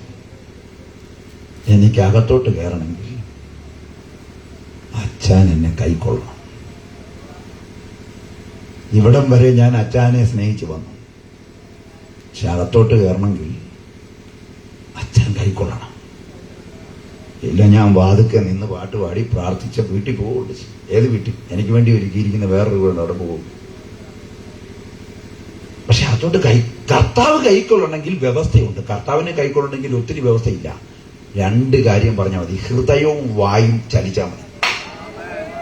കർത്താവിനെ കൈക്കൊള്ളാൻ ഈ 2 കാര്യം മതി. 1 ഹൃദയം, 2 വാ. റോമർ ലേഖനം കൃത്യമായി പറയും, യേശു ക്രിസ്തുവിനെ ഹൃദയം കൊണ്ട് വിശ്വസിക്കുക. അപ്പൊ ഹൃദയം ഒരു പ്രധാന ഘടകമാണ്. യേശു ക്രിസ്തുവിനെ എവിടം കൊണ്ട് വിശ്വസിക്കണം? ആ പദങ്ങളെല്ലാം ആസ്വദിച്ചോണം. ദൈവം അവനെ മരിച്ചവരുടെ ഇടയിൽ നിന്ന് ഉയർപ്പിച്ചെന്ന് നീതിക്കായി വായി കൊണ്ട് ഏറ്റുപറയും. ഹൃദയം കൊണ്ട് വിശ്വസിക്കുകയും വായി കൊണ്ട് ഏറ്റു പറയുന്നതിനാ? നീതിക്കായി. ഹൃദയത്തിലെ വിശ്വാസം വാതിൽ തുറന്ന് സാധ്യതകൾ ഒരുക്കുമ്പോൾ വായുടെ പ്രഖ്യാപനത്താൽ നീതീകരണം നടക്കും. അതാണ് നീതിക്കായി വായു കൊണ്ട് ഏറ്റുപറയും. അതുകൊണ്ടാണ് പരമ്പരാഗതമായി ജനിച്ച ജഡത്തിന്റെ വെളിപ്പെടി. ഇന്നലത്തെ നിർത്തിയതിനോട് കണക്ട് ചെയ്യാം. അപ്പനപ്പൂപ്പന്മാരുടെ പാരമ്പര്യത്തിൽ നിന്നുള്ള ക്രിസ്ത്യാനിറ്റി പിണറായി വിജയൻ സാറും മോദി സാറും അംഗീകരിക്കും, സ്വർഗം അംഗീകരിക്കില്ല. സ്വർഗത്തിൽ പോണ ക്രിസ്ത്യാനി നീയല്ല. സ്വർഗത്തിൽ പോണ ക്രിസ്ത്യാനി ഹൃദയത്തിൽ വിശ്വാസവും വായിൽ നീതിയുടെ ഏറ്റുപറച്ചിലും നടത്താത്ത ആർക്കും ക്രിസ്തുവിനെ അനുഗമിക്കാൻ കഴിയില്ല. ഇനി ക്രിസ്ത്യാനി ആരാ? ക്രിസ്ത്യാനി എന്ന പേര് കളിയാക്കി വിളിച്ച അറിയാവോ? അന്ത്യോക്യയിൽ യേശു ക്രിസ്തുവിനെ അനുധാവനം ചെയ്ത ശിഷ്യന്മാരെ അവിടുത്തെ ആളുകൾ പരിഹസിച്ച് വിളിച്ചതാണ് ക്രിസ്ത്യാനി. പക്ഷെ ഈ പേര് നേരത്തെ സ്വർഗം നിർണയിച്ചതാണ്. ഈ കളിയാക്കിയവർ അറിയുന്നുണ്ടോ? ഇനി നമ്മളെ കളിയാക്കിയ നമുക്ക് വല്ല വിഷമം. ഞാൻ സ്കൂളിൽ പഠിച്ചുകൊണ്ടിരിപ്പം എന്നെ കളിയാക്കി വിളിക്കുന്ന പേര് തരുന്നു, എടാ ബന്ദിപ്പൂവേ. ബന്ദിക്കോസ് ആയതുകൊണ്ടാണ്. ബന്ദിപ്പൂ എന്ന് പറഞ്ഞ പൂവില്ലേ, എനിക്ക് സന്തോഷമുള്ളൂ. ഞാൻ അതിന്റെ പേര് വഴക്ക് പിടിക്കും. ഞാൻ ബന്ദിക്കോസുകാരനാ. ആ പേരിൽ എന്നെ കളിയാക്കി വിളിച്ചാൽ ഞാൻ എന്തിനാ? അതിൽ എനിക്ക് ഒക്കാഴിയുണ്ടെങ്കിലേ എനിക്ക് ആ പേരിനോട് വെറുപ്പ് വരത്തുള്ളൂ. സ്വതം സ്വർഗത്തിൽ ക്രിസ്ത്യാനി എന്നുള്ള പേര് എഴുതി വെച്ചുകൊണ്ട് ഇവര് കളിയാക്കി വിളിച്ചുകൊണ്ട് ക്രിസ്ത്യന്മാരൊന്നും മിണ്ടിയില്ല. ലേഖനം ഇങ്ങോട്ട് എഴുതി വന്നപ്പോ പത്രോസിനോട് പറഞ്ഞു, അന്ത്യോക്യയിൽ വെച്ച് കളിയാക്കി വിളിച്ചില്ലേ? വിളിച്ചു. ആ പേരങ്ങ് എടുത്തോളാൻ പറഞ്ഞു. എടുത്തിട്ട് എഴുതിക്കോ നിന്റെ ലേഖനത്തിലോട്ട്. അത് ഞാൻ ഇട്ട പേരാ, അവര് കളിയാക്കി വിളിച്ചെന്ന് ഓർത്ത് അതിനെ കളിയാക്കപ്പേരാക്കണ്ട, നീ എഴുതിക്കോളാൻ പറഞ്ഞു. പത്രോസ് അങ്ങോട്ട് എഴുതി. ക്രിസ്ത്യാനിയായിട്ട് കഷ്ടം സഹിക്കേണ്ടി വന്നാൽ ലജ്ജിച്ചു പോകരുത്. അവന്റെ നാമം ധരിച്ച് ദൈവത്തെ മഹത്വപ്പെടുത്തുക എത്ര വേണ്ടത്.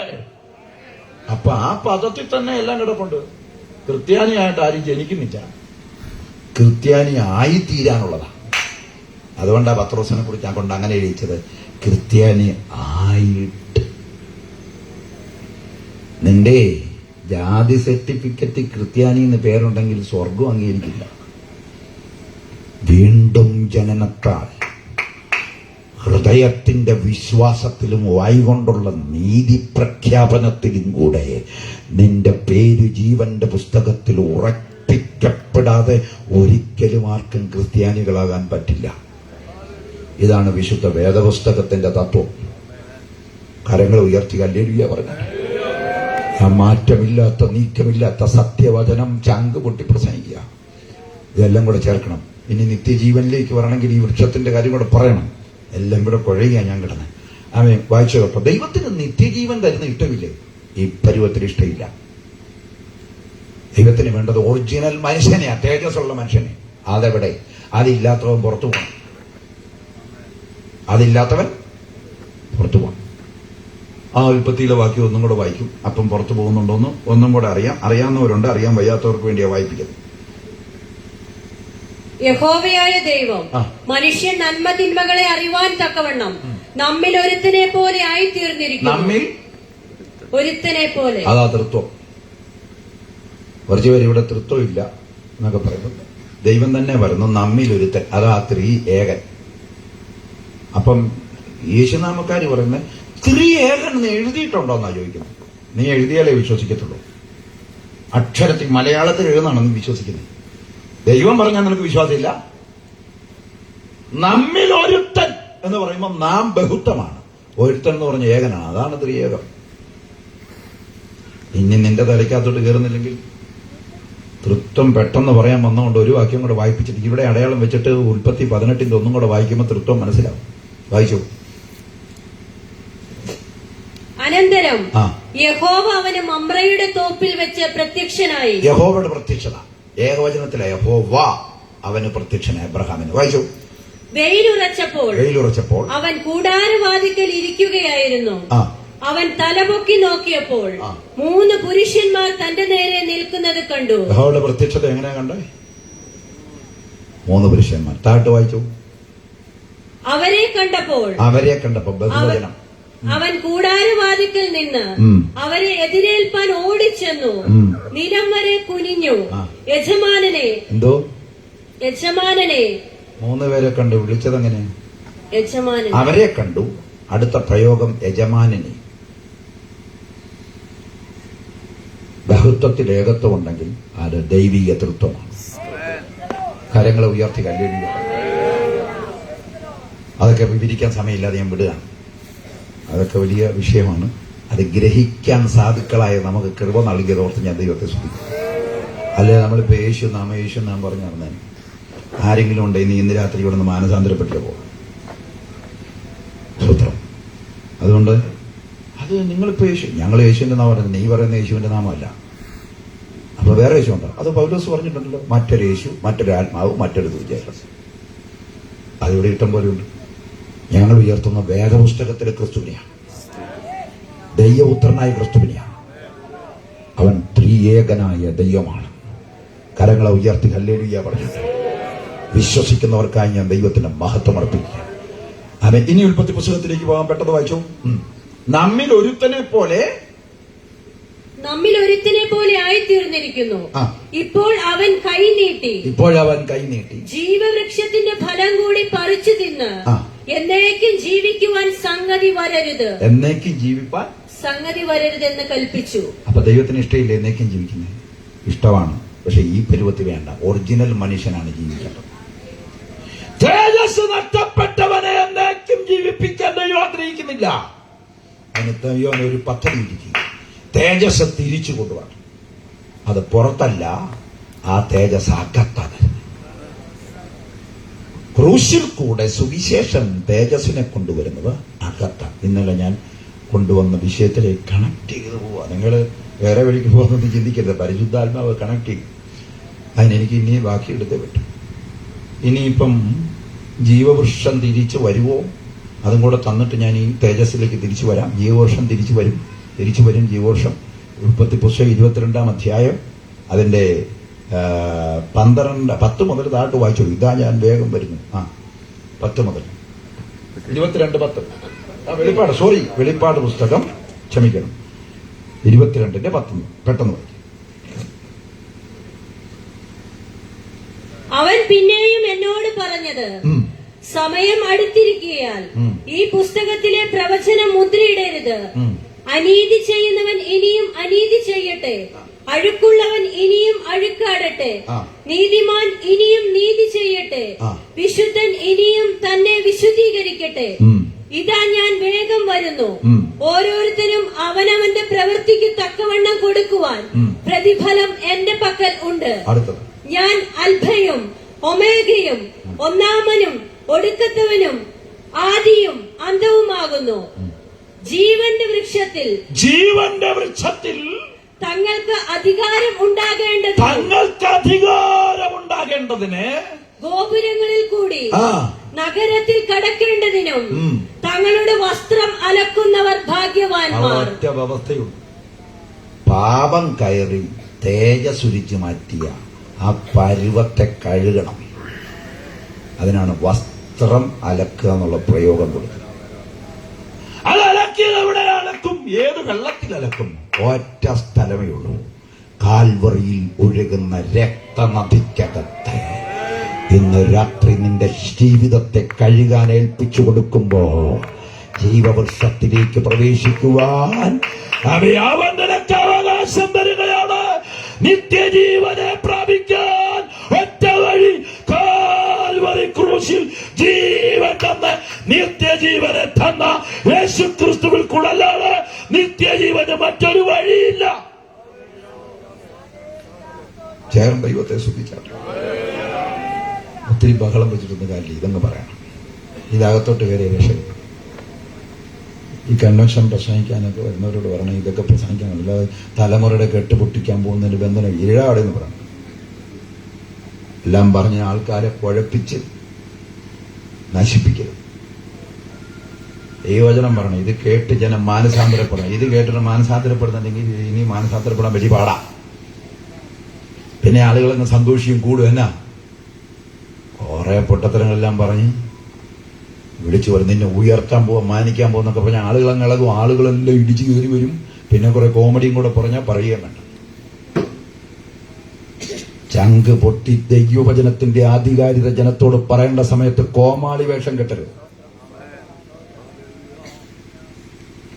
ഞങ്ങളെ പഠിപ്പിച്ച കാനവച്ചൻ പറഞ്ഞു, എടാ രാജാവിന്റെ കത്ത് വായിക്കുമ്പോ ആരടാ ചിരിച്ചുകൊണ്ട് വായിക്കും? രാജാവിന്റെ കത്ത് കേൾക്കുമ്പോ ആരടാ ചിരിക്കുന്നേ? രാജാവിന്റെ പെരുമ്പറ മുഴങ്ങുമ്പോൾ നാട്ടുകാരൻ വിറയ്ക്കും. എന്താ രാജാവ് പറയാൻ പോണേ? എതിരില്ലാത്തൊരു വാ തെരുവായിക്കെതിർവായില്ല. ഇതും അങ്ങനെ തന്നെയാണ്. രാജാതിരാജാവായ കർത്താവിന്റെ സന്ദേശത്തിന് മറുവശമില്ല. ഇതല്ലാതെ വേറൊരു വഴിയില്ല. ഒറ്റ വഴി, ഞാൻ തന്നെ വഴിയും സത്യവും ജീവനുമാകുന്ന അരുളി ചെയ്ത ഒരേ ഒരു വഴി തുറന്ന യേശു. ആ വഴി തുറന്ന സ്ഥലം പറഞ്ഞ് ഞാൻ അവസാനിപ്പിക്കാം. അതെ, ആ വഴി തുറന്നത് തന്റെ ശരീരത്തിൽ തന്നെയാണ്. തന്റെ ശരീരത്തിൽ. വായിപ്പിക്കുന്നില്ല. എബ്രായ ലേഖനം 10 പറയുന്നു, യേശു തന്റെ ദേഹമെന്ന തിരശീല ചിന്തി അവൻ ഒരു പുതുവഴി നമുക്കായി പ്രതിഷ്ഠിച്ചിരിക്കും. എന്റെ പ്രസംഗത്തെ, ഒരാഴ്ചത്തെ പ്രസംഗത്തെ ചുരുക്കി ഞാൻ ഷോപ്പിടാൻ പോവാം. അവസാന ഭാഗം ഇടയ്ക്കത്തേക്ക് അവിടെ നിൽക്കട്ടെ. പുത്രത്തൊക്കെ ഇനി തൊട്ടാൽ നമുക്ക് പോകാൻ പറ്റത്തില്ല. സ്തോത്രം. അതുകൊണ്ട് അതെല്ലാം കൂടെ ഒന്നിച്ചങ്ങോട്ട് കൊണ്ട് വെക്കാൻ ഞാൻ ശ്രമിക്കുക. ദേഹം എന്ന തിരശ്ശീല ചിന്ത ഒരു പുതുവഴി തോന്നും. അപ്പൊ 2 കൈക്കൊള്ളൽ ഇതുവഴി പറഞ്ഞു വരും. ശ്രദ്ധിച്ചിരുന്നു. ഞാനങ്ങ് ആദ്യം കയറുക, എന്നാ ചെയ്യും? സ്തോത്രം. പിന്നെ ഒരു പാട്ട് ആദ്യം വേണ്ട, ആശ്രയമേകാൻ തങ്കരങ്ങൾ. ആ ബലത്തിലാണ്. ബഹളം വെക്കാനാണ് ഈ സമയം മതി. 1.5 മണിക്കൂർ കൊണ്ട് കൂട്ടിക്കെട്ടി നിങ്ങളും തുള്ളിച്ച് ഞങ്ങളും തുള്ളി വിയർത്ത് വീട്ടിൽ പോകാം. പക്ഷെ വചനം പ്രസംഗിക്കുന്ന സമയം വേണം. മച്ചനപ്പച്ചൻ പറഞ്ഞില്ലേ, ഒരു പുരുഷായുസ് മുഴുവൻ ഇത് കുത്തിയിരുന്ന് വായിച്ച് ധ്യാനിച്ച് പ്രസംഗിച്ചാൽ ഒരു സ്പൂണുമായിട്ട് ചെന്ന് കടലിൽ നിന്ന് ഒരു സ്പൂൺ വെള്ളം എടുക്കുന്ന പോലെ ഉള്ളൂ. അപ്പൊ ഇത് ജീവിതകാലം മൊത്തം പ്രസംഗിച്ച് എവിടെയെങ്കിലും എത്തിക്കാൻ പറ്റുമോ? അപ്പൊ എന്നതായത് ദൈവവചനം. ആമേൻ, സ്തോത്രം. അത് ധ്യാനിക്കും തോറും ഇതുപോലെ മാധുര്യമുള്ള, ഇതുപോലെ അളക്കാൻ കഴിയാത്ത ഒന്നുണ്ടെങ്കിൽ അത് നമ്മൾ പ്രസംഗിക്കുന്ന ജീവനുള്ള ദൈവത്തിന്റെ വചനമാണ്. ആ വചനത്തിന്റെ ശക്തിക്കാൻ ഞാൻ ദൈവത്തെ സ്തുതിക്കുന്നു. കരങ്ങളെ ഉയർത്തി ഹല്ലേലൂയ പറഞ്ഞിട്ട്. ഇനി കേട്ടിരുന്നു ജീവനുള്ള പുതുവഴി. ഈ ജീവനുള്ള പുതുവഴി ആര് കയറും? ജീവനുള്ള പുതുവഴി ആയതുകൊണ്ട് അവിടെ കയറുന്നവനൊരു പണി നടത്തണം, സൃഷ്ടിപ്പ് നടത്തണം. ആ സൃഷ്ടിക്കപ്പെടുന്ന ആളുടെ പേര് ഗുരുതലേഖനത്തിലാണ് പറഞ്ഞിരിക്കുന്നത്. ഒരുവൻ ക്രിസ്തുവിലായാൽ അവൻ പുതിയ സൃഷ്ടി, പഴയത് കഴിഞ്ഞുപോയി, കണ്ടാലും സകലതും പുതുതാക്കപ്പെട്ടിരിക്കുന്നു. എന്തിനു പുതുതാക്കി? പുതു സൃഷ്ടിയാക്കി. പുതുതാക്കിയത് ജീവനുള്ള പുതുവഴി കയറാൻ പുതു സൃഷ്ടിക്ക് അനുവാദമുള്ളൂ. ആമേൻ. അതിന് ഏക വഴി മാനസാന്തരപ്പെട്ട് ഹൃദയത്തിൽ യേശുവിനെ വിശ്വസിച്ച് നീതീകരണത്തിനായി വായി കൊണ്ട് ഏറ്റുപറയണം. ഹൃദയം കൊണ്ട് വിശ്വസിക്കുകയും വായി കൊണ്ട് നീതിക്കായി ഏറ്റുപറയുകയും ചെയ്താൽ നീ രക്ഷിക്കപ്പെടും. അങ്ങനെ നീ ക്രിസ്ത്യാനിയാകും. അല്ലാത്ത ആരും ക്രിസ്ത്യാനിയല്ല. എൻ്റെ അപ്പൻ്റെ പേര് തോമ എന്ന, എൻ്റെ അമ്മയുടെ പേര് റോസമ്മ എന്ന, എൻ്റെ പേര് ത്രേസ്യ എന്ന് പറഞ്ഞ് മെനക്കേടുണ്ടാക്കുന്നല്ലാതെ നിന്നെ സ്വർഗത്തിലോട്ട് കയറ്റില്ല. പിന്നെ ആരാ ക്രിസ്ത്യാനി? ഇന്ന് രാത്രി ഒരു കൃഷ്ണൻകുട്ടി ഇങ്ങോട്ട് വന്നിട്ട് പറയാ, യേശുവേ ഞാനൊരു പാപിയാണ്, ഞാൻ ഹൃദയം കൊണ്ട് അങ്ങേ വിശ്വസിക്കുന്നു, നീതിക്കായി വായികൊണ്ട് ഞാൻ ഏറ്റുപറയുന്നു എന്ന് പറയുന്ന നിമിഷത്തിൽ അവനെ സ്വർഗം വിളിക്കും ക്രിസ്ത്യാനി. അല്ലാതെ അവിടുത്തെ പാരമ്പര്യം പറഞ്ഞിരിക്കുന്ന ഒന്നും ക്രിസ്ത്യാനികളല്ല. നിന്നെ ദൈവം ഇട്ട് ഞങ്ങൾ വിളിക്കുന്ന പേരുണ്ട്, നാമധേയ ക്രിസ്ത്യാനികൾ. ഇനി മറ്റൊരു കൂട്ടം ഇവിടെ അവലംബിക്കുന്നു. അപ്പനമ്മമാരിൽ നിന്ന് പെറ്റുവിരിക്ക് ധ്യാനപ്പെട്ട് കൊടുക്കുന്ന നാമധേയ പെന്തിക്കോസ്തും വളർന്നു കഴിഞ്ഞു. ഇത് രണ്ടും വെട്ടി ദൂരക്കളഞ്ഞിട്ട് വീണ്ടും ജനനത്തിലേക്ക് കടന്നു വരാത്ത ആരും നിത്യജീവനെ പ്രാപിക്കില്ല. ഇതേ അപകടത്തിലേക്ക് പെന്തിക്കോസും നീങ്ങിക്കൊണ്ടിരിക്കുകയാണ്. നിങ്ങൾ വേദനിക്കണം, വേദനിക്കണം, വേദനിക്കണം. നമ്മുടെ തലമുറയോട് സുവിശേഷം പ്രസംഗിക്കണം, സഭയ്ക്കകത്ത് സുവിശേഷം പ്രസംഗിക്കണം. നമ്മുടെ മുമ്പിലിരിക്കുന്ന കുഞ്ഞുങ്ങളോട് യേശുവിനെ കുറിച്ചും കാൽവരിയെ കുറിച്ചും വിസ്തരിച്ച് പറയാ. അവർ കരഞ്ഞ് യേശുവിനെ സ്വീകരിക്കട്ടെ. അതിന് വഴിയുണ്ടാക്കണം. മതം പണിയരുത്. പെന്തിക്കോസിന്റെ അർത്ഥം കരകളെ ഉയർത്തി ഹല്ലേലൂയ പറഞ്ഞു. പുതുവഴി. അപ്പൊ പുതുവഴിക്ക് കയറാൻ പുതിയ സൃഷ്ടി. ഇനി കയറിക്കഴിഞ്ഞാൽ ഈ പുതിയ വഴി, പുതിയ സൃഷ്ടി എങ്ങനെ നടക്കും? അതിനൊറ്റ വഴി, സ്ഥാനപ്പെട്ടാലേ അതിലെ നടക്കാൻ പറ്റത്തുള്ളൂ. സ്ഥാനപ്പെട്ടാലേ അതിലെ പുതിയ വഴി, ജീവനുള്ള പുതിയ സൃഷ്ടി. ഇനി നടക്കേണ്ടതോ അതിന് റോമാലേഖനം എടുക്കുന്നില്ല. ആകയാൽ ക്രിസ്തുവിനോട് ചേരുവാൻ സ്നാനമേറ്റിരിക്കുന്ന നിങ്ങൾ ക്രിസ്തുവിനെ ധരിച്ചിരിക്കുന്നു. റോമാലേഖനം ഒന്നും കൂടെ പറയുന്നു, ആവർത്തിക്കുന്നു. അതിങ്ങനെയാണ്, ക്രിസ്തുവിന്റെ മരണത്തോടും പുനരുത്ഥാനത്തോടും ഏകീഭവിക്കാം. അങ്ങനെ ക്രിസ്തുവിന്റെ മരണ പുനരുത്ഥാനത്തോടെ പുതുസൃഷ്ടിയായ ആള് സ്നാനത്താൽ ഏകീഭവിക്കും. മരണത്തോടും പുനരുത്ഥാനത്തോടും വെള്ളത്തിൽ മുങ്ങി പിതാവിന്റെയും പുത്രന്റെയും പരിശുദ്ധാത്മാവിന്റെയും നാമത്തിൽ സ്നാനമേറ്റ് പൊങ്ങി വരുമ്പോൾ ആ പുതുസൃഷ്ടിയുടെ വഴി തുറക്കുന്നു. ആ വഴിയെ നടക്കുന്ന പ്രമാണം റോമാലേഖനം പറയുക, ജീവന്റെ പുതുക്കത്തിൽ നടക്കണം. കൂടെ പറഞ്ഞേ. അപ്പോൾ ജീവനുള്ള പുതുവഴി പ്രവേശിക്കാൻ പുതിയ സൃഷ്ടിയാകണം. നടക്കണമെങ്കിൽ മരണപുനരുത്ഥാനത്തോടെ ഏകീഭവിക്കുന്ന വിശ്വാസ സ്നാനം സ്വയം പ്രഖ്യാപിച്ച് തലതൊട്ടപ്പനും തലതൊട്ടമ്മയില്ലാതെ തളിക്കലും കുരിശുവരയുമില്ലാതെ ഹൃദയം കൊണ്ട് വിശ്വസിച്ച് വായി കൊണ്ട് നീതിക്കായി ഏറ്റുപറഞ്ഞവൻ അവൻ ക്രിസ്തുവിന്റെ മരണപുനരുത്ഥാനത്തോടെ ഏകീഭവിച്ച് അംഗീകരിച്ച് ക്രിസ്തുവിനെ ധരിച്ച് ജലത്തിൽ അവൻ വിശ്വാസ സ്നാനം സ്വീകരിച്ച് പൊങ്ങി വരുമ്പോൾ അവൻ ആ വഴിയെ നടക്കാനുള്ള പ്രമാണം ഈ വഴി നടന്നു. നിനക്ക് എങ്ങനെ നടക്കണം? ജീവന്റെ പുതുക്കത്തിൽ. അങ്ങനെ ജീവന്റെ പുതുക്കത്തിൽ നടന്ന് പുതുക്കി പുതുക്കി പുതുക്കി പുതുക്കി എങ്ങോട്ടോന്നറിയോ? പുതിയ യെരൂശലേമിലേക്കെത്തും. അതിന്റെ റൂട്ടാണ്. മനസ്സിലായവർക്കായി സ്വതന്ത്രം. അതിനായി പുതുക്കം പുതുക്കം പുതുക്കം പുതുക്കം പുതുക്കം പുതുക്കം വെച്ച് പുതിയ യെരൂശലേമിലെത്തും. ഇനി പുതിയ യെരൂശലേമെത്തിനെങ്കിൽ 2 വ്യവസ്ഥ. ആ വ്യവസ്ഥ ഇടയ്ക്ക് ഇതിനോട്ട് കയറ്റി പറയും. ഒന്ന്, നമ്മൾ കർത്താവിനെ കൈക്കൊള്ളണം. കർത്താവിനെ കൈക്കൊണ്ടാൽ സ്വർഗം കിട്ടില്ല. മക്കളാകാനുള്ള അവസരമാണ് കർത്താവിനെ കൈക്കൊള്ളുന്നത്. ഇനി മക്കളാകണമെങ്കിലോ കർത്താവ് കൈക്കൊള്ളണം. വായിച്ചു 2 കൊരിന്ത്യർ ലേഖനം 6-ാം അധ്യായം 14 മുതൽ 18 വരെ. 2 കൊരിന്ത്യർ 6-ാം അധ്യായം 14 മുതൽ 18 വരെ തെറ്റാതെ വായിക്കണം. 2 കൊരിന്ത്യർ 6-ന്റെ 14 മുതൽ 18 വരെ. നിങ്ങൾ അവിശ്വാസികളോട് ഇണയില്ലാ പിണ കൂടരുത്. തെറ്റിച്ച് ഒന്നും കൂടെ സൂക്ഷിച്ചു വായിച്ചു. നിങ്ങൾ അവിശ്വാസികളോട് ഇണയല്ല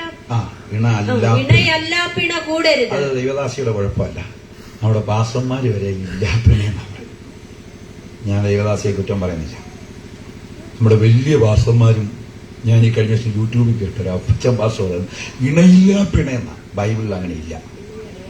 ഇണ അല്ല പിണ കൂടരുത്. അത് ഇമ്പോർട്ടന്റ് ആണ്. തലതിരിഞ്ഞു പോകരുത്. അതുകൊണ്ടാണ് അങ്ങനെ ഓർപ്പിക്കുന്നത്. കളിയാക്കിയതല്ല. അടുത്ത വായിക്കാം.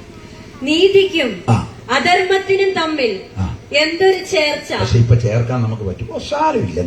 ദൈവം ക്രൂരനല്ല. നമുക്ക് പ്രാർത്ഥിച്ച് അഡ്ജസ്റ്റ്മെന്റ് ചെയ്യാം. ഇത് നടത്തരുത് കേട്ടോ. നീതിയും അധർമ്മവും തമ്മിൽ ചേർക്കരുത്. അടുത്തത്, വെളിച്ചത്തിന് ഇരുളിനോട് എന്തൊരു കൂട്ടായ്മ. മനസ്സിലായല്ലോ. മുമ്പ് ഞാൻ വിവരിച്ചായിരുന്നു. ഇനി സമയത്തിന്റെ പരിധി കൊണ്ട് നിങ്ങൾ രക്ഷപ്പെടുകയാണ് എന്റെ കയ്യിൽ നിന്ന്. വായിച്ചു. ക്രിസ്തുവിനും ബലിയാലിനും തമ്മിൽ. ബലിയാൽ ആരെ? ബലിയാൽ ബിലയാമിന്റെ ചേട്ടനാണ്? അല്ല. ഏതാണ്ട് ബിലയാമിന്റെ സ്വഭാവം ഉള്ളവന്മാരുടെ പേരാണ്, ഗ്രൂപ്പിന്റെ പേരാണ് ബലിയാൽ.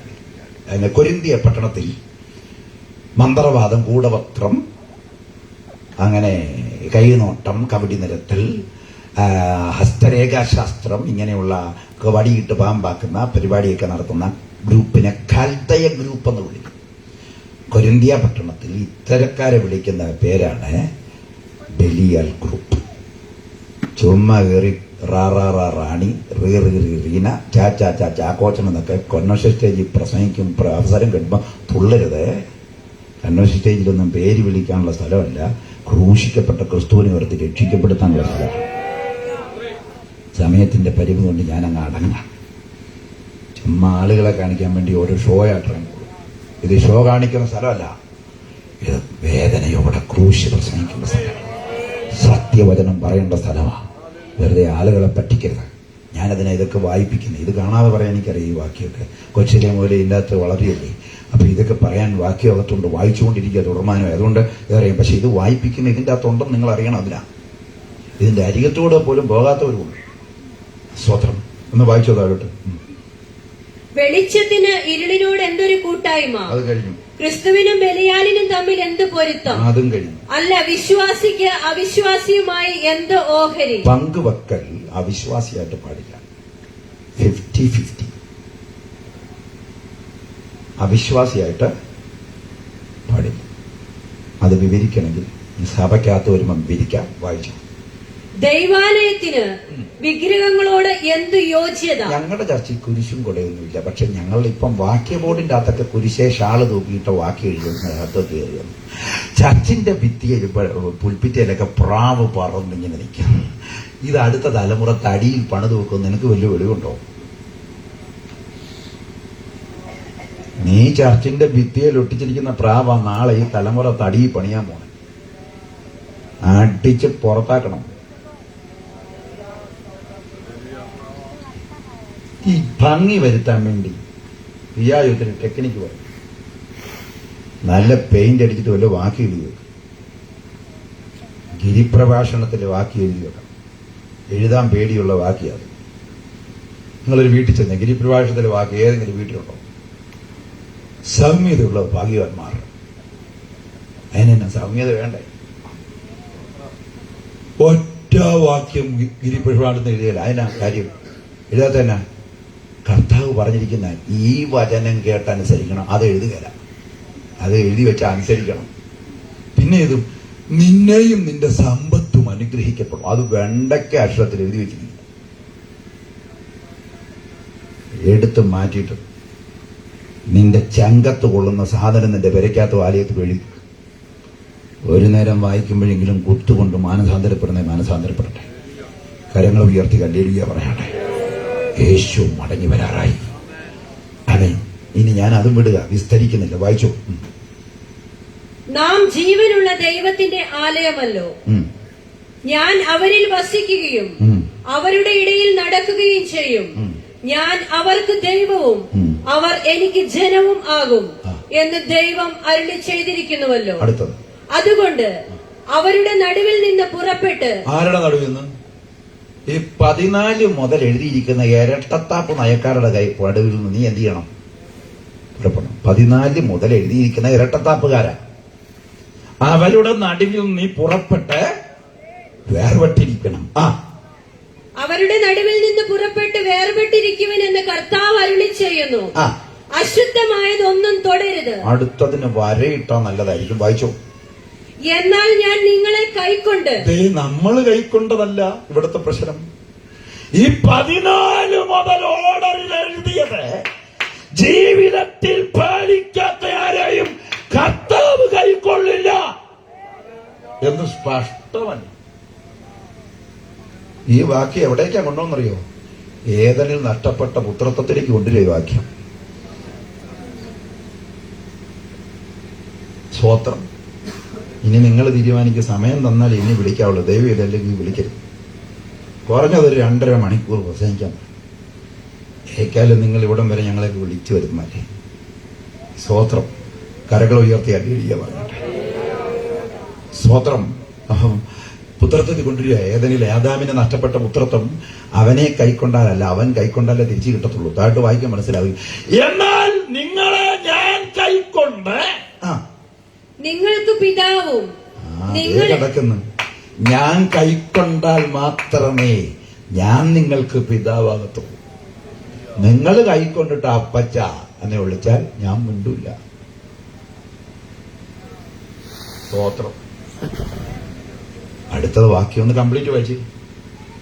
നിങ്ങൾക്ക് നിങ്ങൾ എനിക്ക് പുത്രന്മാരും പുത്രിമാരും ആയിരിക്കും. മാനവകുലം പുത്രത്വത്തിലേക്കും പുത്രി പദവിയിലേക്കും പുത്രപദവിയിലേക്കും തിരിച്ചു വരണമെങ്കിൽ വ്യവസ്ഥ വെച്ചിട്ടുണ്ട് വചനം. അവനെ കൈക്കൊണ്ടാ പോരാ, അവൻ കൈക്കൊള്ളുന്ന വ്യവസ്ഥ. ഇത് പെന്തിക്കോസ്തുകാരൻ തിരിച്ചറിയണം. അവനെ കൈക്കൊണ്ടെന്ന് പറഞ്ഞ് സ്വർഗത്തിൽ പോകുമെന്ന് പറഞ്ഞിരിക്കുന്നത്. അവനെ കൈക്കൊണ്ട് അവന്റെ നാമത്തിൽ വിശ്വസിച്ച് ഈ വ്യവസ്ഥ അനുസരിച്ചാൽ അവൻ കൈക്കൊള്ളും. അവൻ കൈക്കൊണ്ടാൽ നീ രക്ഷപ്പെട്ടു. അവൻ കൈക്കൊള്ളാത്ത എന്തെങ്കിലും എന്റെ ജീവിതത്തിൽ വായിച്ചതിൽ നിന്നുണ്ടെങ്കിൽ ഇന്ന് രാത്രി വലിച്ചെറിയാണ്ട് ഈ ആത്മ പറയാ. എനിക്ക് അവനെ കൈക്കൊണ്ടാൽ മാത്രം പോരാ, അവൻ എന്നെ കൈക്കൊള്ളണമെന്ന് കണ്ണുനീരോടെ ഈ പന്തലിന്റെ അകത്ത് ഈ ഗ്രൗണ്ടിൽ പറയാൻ പരിശുദ്ധാത്മാവ് പറയുകയാണ്. അവന് രക്ഷിക്കപ്പെട്ട ഡേറ്റും പാരമ്പര്യവും പറഞ്ഞുകൊണ്ടൊന്നും പുനരുത്ഥാനവും പ്രാപിക്കാനോ രൂപാന്തരം പ്രാപിക്കാനോ കഴിയില്ല. നിനക്ക് വേണ്ടി ഒരു പുതിയ യെരൂശലേം ഒരുങ്ങിയിരിക്കുന്നു. ഞാൻ എന്റെ വാക്കുകൾക്ക് അത് വിവരിച്ച് വിരാമം കുറിക്കുന്നു. പുതിയ യെരൂശലേം ഇതും കൂടെ. ഈ പുത്രത്വം സൂക്ഷിച്ച് വിശുദ്ധ ജീവിതം നയിക്കുന്നവരാണ് മണവാട്ടി പദവിയിലേക്ക്. രണ്ട് പ്രധാന പദവിയാണ് ദൈവമക്കൾക്ക്. ഒന്ന് മക്കൾ, രണ്ട് മണവാട്ടി. മക്കൾ പദവി പെർഫെക്റ്റ് ആണെങ്കിൽ മണവാട്ടി പദവിയിലേക്ക് സ്വാഭാവികമായി ചെല്ലും. അത് രണ്ട് വ്യവസ്ഥയാണ്. യൂദ 1 ഒന്ന് വായിച്ചു. യൂദ 1 അതവിടെ കിടപ്പുണ്ട്. യൂദ 1 യൂദ 1. യേശുക്രിസ്തുവിന്റെ ദാസനും യാക്കോബിന്റെ സഹോദരനുമായ യൂദ പിതാവായ ദൈവത്തിൽ സ്നേഹിക്കപ്പെട്ടു. അവിടെ മലം കൊണ്ട് ശ്രദ്ധിച്ചു. പിതാവായ ദൈവത്തിൽ സ്നേഹിക്കപ്പെട്ടു. യേശുക്രിസ്തുവിനായി സൂക്ഷിക്കപ്പെട്ടു. അതിനെ എഴുതി വെച്ചിരിക്കുന്നത് രണ്ട് സംഗതിയുടെ മാർമിക വെളിപ്പാടാണ്. ഒന്ന്, പിതാവായ ദൈവത്താൽ സ്നേഹിക്കപ്പെട്ടു എന്ന് പറഞ്ഞാൽ പുത്രത്വത്തിലേക്ക് പുത്രനാൽ കൈക്കൊള്ളുക, പിതാവിലേക്ക് വരിക. അതിന് പിതാവാം ദൈവത്താൽ സ്നേഹിക്കപ്പെടുന്നത് പുത്രത്വത്തെ കുറിച്ചാണ് പറയുന്നത്. തൊട്ടു താഴെ യേശുക്രിസ്തുവിനായി സൂക്ഷിക്കപ്പെടുക, അത് മണവാട്ടി പദവിയാണ്. പിതാവിലേക്ക് പുത്രത്വവും പുത്രനിലേക്ക് മണവാട്ടിയുമായി തീരത്തക്കവണ്ണം വിശുദ്ധ ജീവിതം നയിച്ചാൽ മാത്രമേ കാഹളം ധനിക്കുമ്പോൾ എടുക്കപ്പെടും. ഇനി കാഹളം ധനിക്കുമ്പോൾ നടക്കാൻ പോകുന്ന രണ്ട് പ്രധാന സംഗതി. ഒന്ന്, മരിച്ചവരുടെ പുനരുത്ഥാനം. ഏത് മരിച്ചവരുടെ? ക്രിസ്തുവിൽ മരിച്ചവരുടെ പുനരുത്ഥാനം. രണ്ട്, ക്രിസ്തുവിൽ ജീവിച്ചിരിക്കുന്നവരുടെ രൂപാന്തരം. ക്രിസ്തുവിൽ മരിച്ചവർക്ക് പുനരുത്ഥാനവും ക്രിസ്തുവിൽ ജീവിച്ചിരിക്കുന്നവർക്ക് രൂപാന്തരവും സംഭവിക്കും. എന്നിട്ട് അവരും നമ്മളും ഒരുമിച്ച് നമ്മുടെ മണവാളനെ എതിരേൽപ്പാൻ ആകാശമേഘങ്ങളിൽ എടുക്കപ്പെടും. ആ ക്രിസ്തുവിൽ മരിച്ചുള്ള പുനരുത്ഥാനത്തിന് വിശുദ്ധ വേദപുസ്തകം പേരിട്ടിരിക്കുന്നു ഒന്നാം പുനരുത്ഥാനം. പുനരുത്ഥാനം ഒന്നുണ്ടെങ്കിൽ പുനരുത്ഥാനം രണ്ടാമതൊന്ന് വരുന്നുണ്ട്.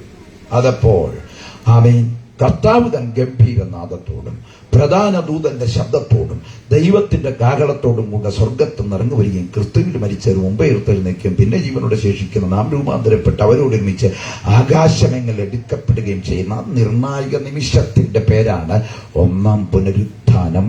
ജീവനോടെ ശേഷിക്കുന്നവർക്ക് രൂപാന്തരം. തേജസ് പൊതിയുന്നു, മുകളിൽ പോട്ടെടുക്കുന്നു. അപ്പൊ തേജസ് എവിടെ ഇരിപ്പുണ്ട്? ഇപ്പം സുവിശേഷത്താൽ ഇന്നലെ പറഞ്ഞു നിർത്തി. സുവിശേഷം അകത്തേക്ക് കയറുമ്പോൾ തേജസ്സോടുകൂടാ കയറും.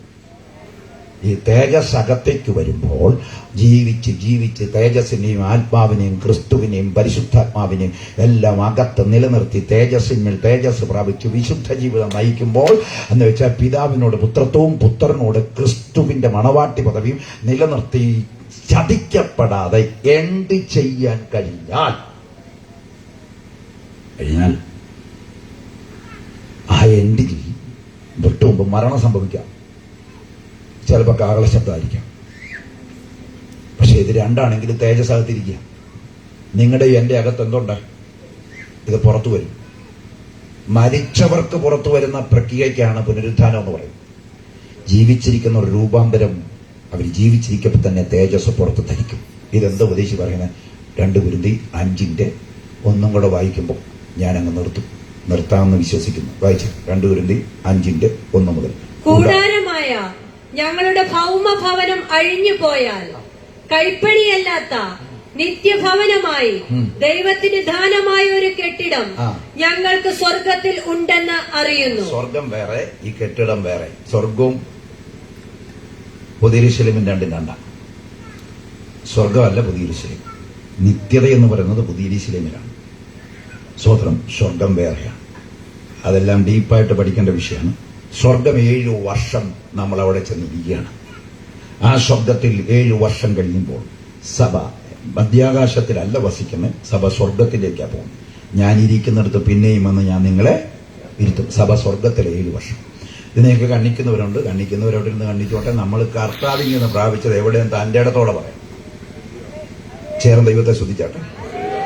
സഭ 7 വർഷം സ്വർഗത്തിൽ. മടക്കരുത് കേട്ടോ, വായിപ്പിക്കാം. 7 വർഷം സ്വർഗത്തിൽ.